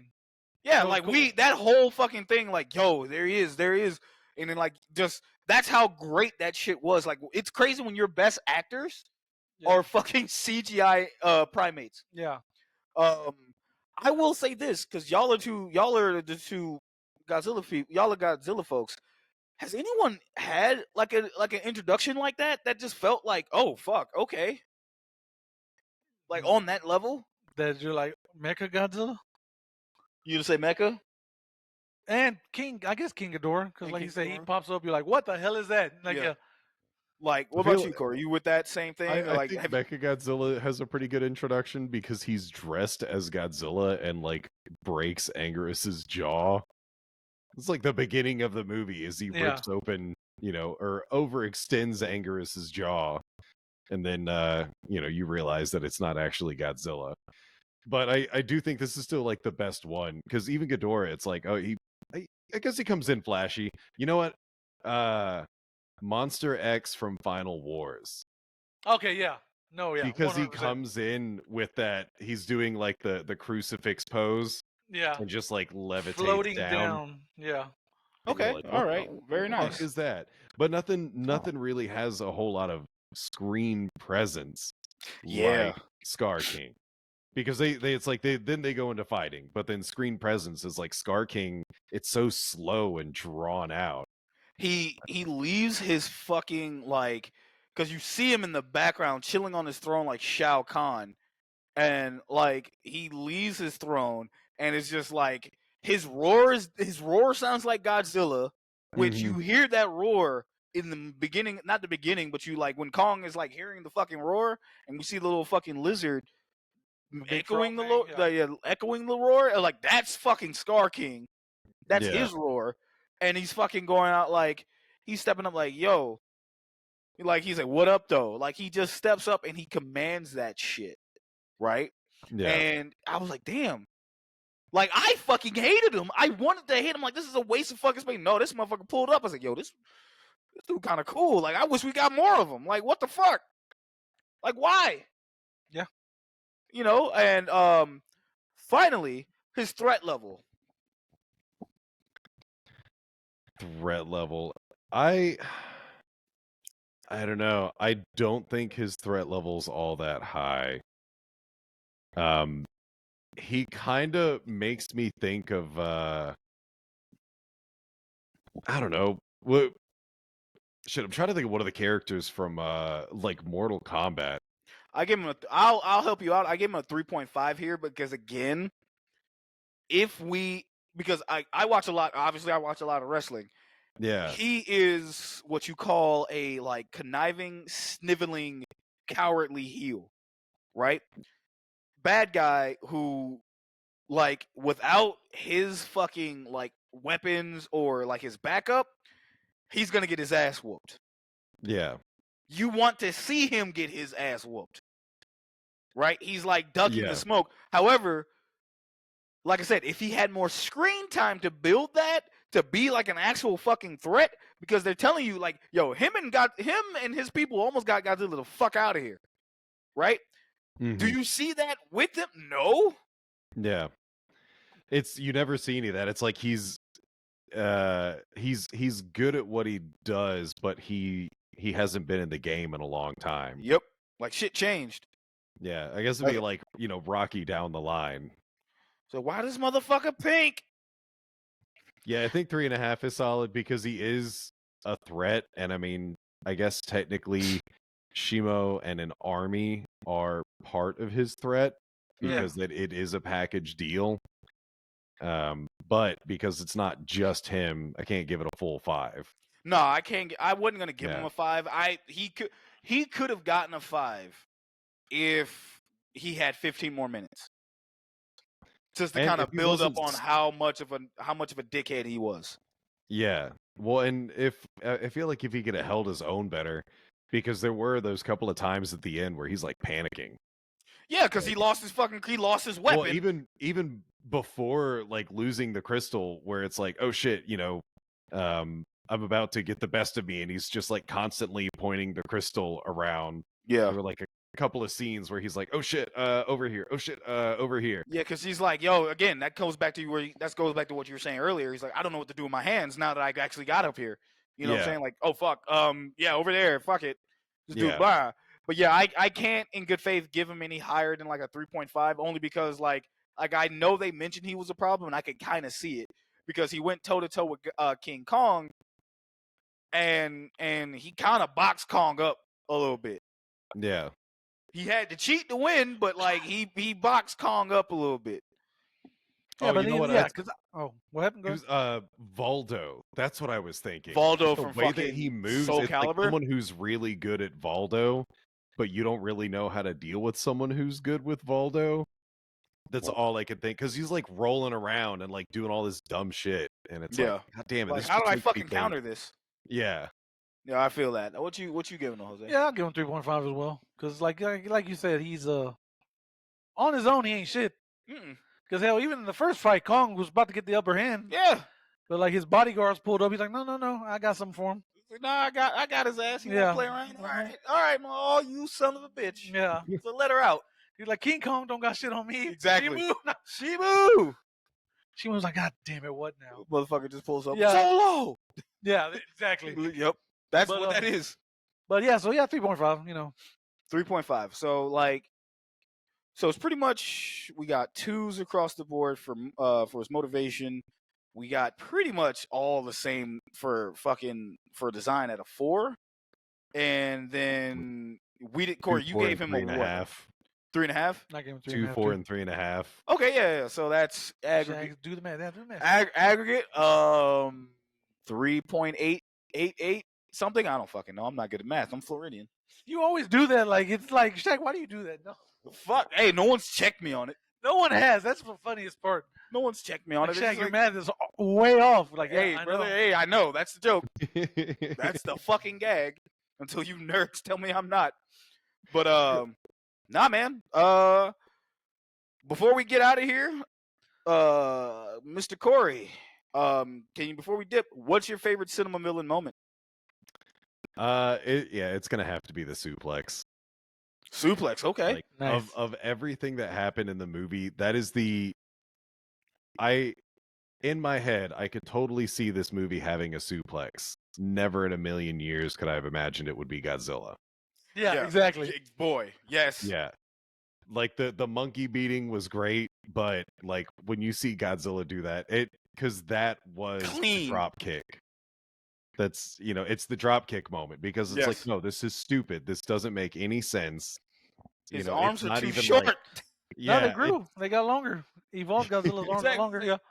Bam. He's like, I can do this now. Yes. It's like, I've been waiting 80 oh man, yeah, that'd be my Jose, moment what's your because favorite I Oh, suplex? had it's the suplex, bro. Too. Suplex? Yeah. Yeah. Like Corey nailed it. Like you could have told me there's a suplex in the movie. I'm like, oh, Kong hits a suplex. Yep. That's what I would have said. Then you're like, you see Godzilla do it, you're like, oh my god. Yeah. I'm gonna have to go with Scar King's entrance because Okay. just how it just, like I said, he had my full undivided fucking attention his whole time he showed up. Then Alamo pulled up and just gave us gave us the fucking tickets. Like, here you go, here's your fucking receipt. I'm like, goddamn, movie's almost over. That's funny. I was like, God, what is happening? No. But no, when he pulled up, because it's just like, it was just super fucking cool. The suplex is the fucking suplex though. I'm not even gonna hold you. That is. Did you forget about the other one? Which one? Because that's what I thought you were gonna pick. The fucking monkey getting. Yeah. That would have been the fucking easy one, but no, I just thought Okay. talking about it and seeing it again, I'm like, no, seeing the movie twice. Yeah. I was like, I really want to fucking because I want to tell you, I fucking hated Scar King when he was fucking in the commercial. I'm like, fuck, man, this is the stupid. I'm gonna go watch it. Stupidest shit ever. Then he pulls up, I'm like, oh no, this kind of lit. Hold on, for real. Hold on. And it's because of the wrestling. Everything is wrestling, which is hilarious because I didn't pick the suplex, but it was the entrance, Roman Reigns type entrance. Yeah. It's just like, yeah, bow to your tribal chief. Like, look at this man. Look at him. He's been under a rock. Yeah. What do you think this is? I'm the tribal chief, Yeah. not you. It's like, look at this guy. You think he's something? Like, you look at him. Road to WrestleMania starts with fucking Godzilla Cross Kong. That's what that is. But let's get the hell out of here. We've been here way too fucking long. Corey, can you tell the lovely people where you can be located at on any of your platforms? Yeah, and plug stuff? your stuff, my guy. Plug your ish. So you can find me on any social media platform and any social media platform at Twimby Podcast. That's TWIMB Podcast.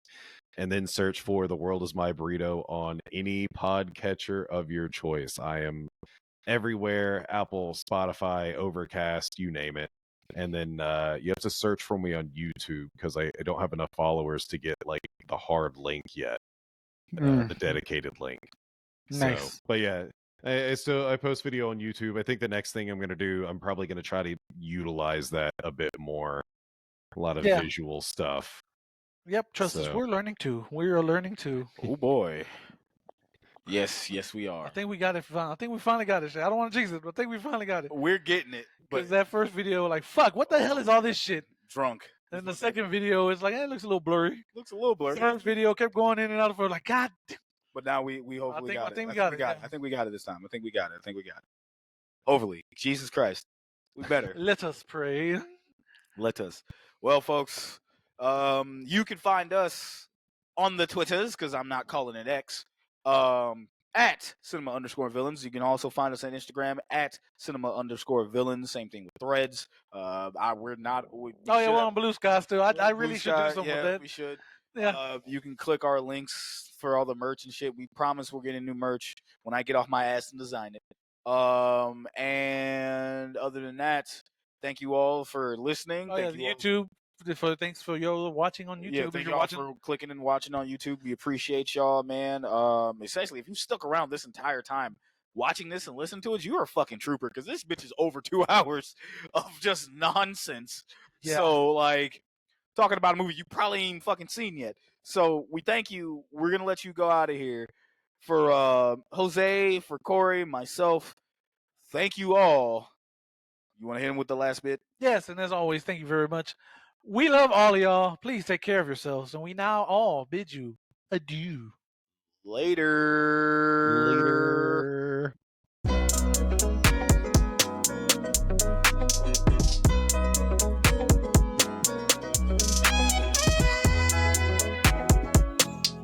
Bye.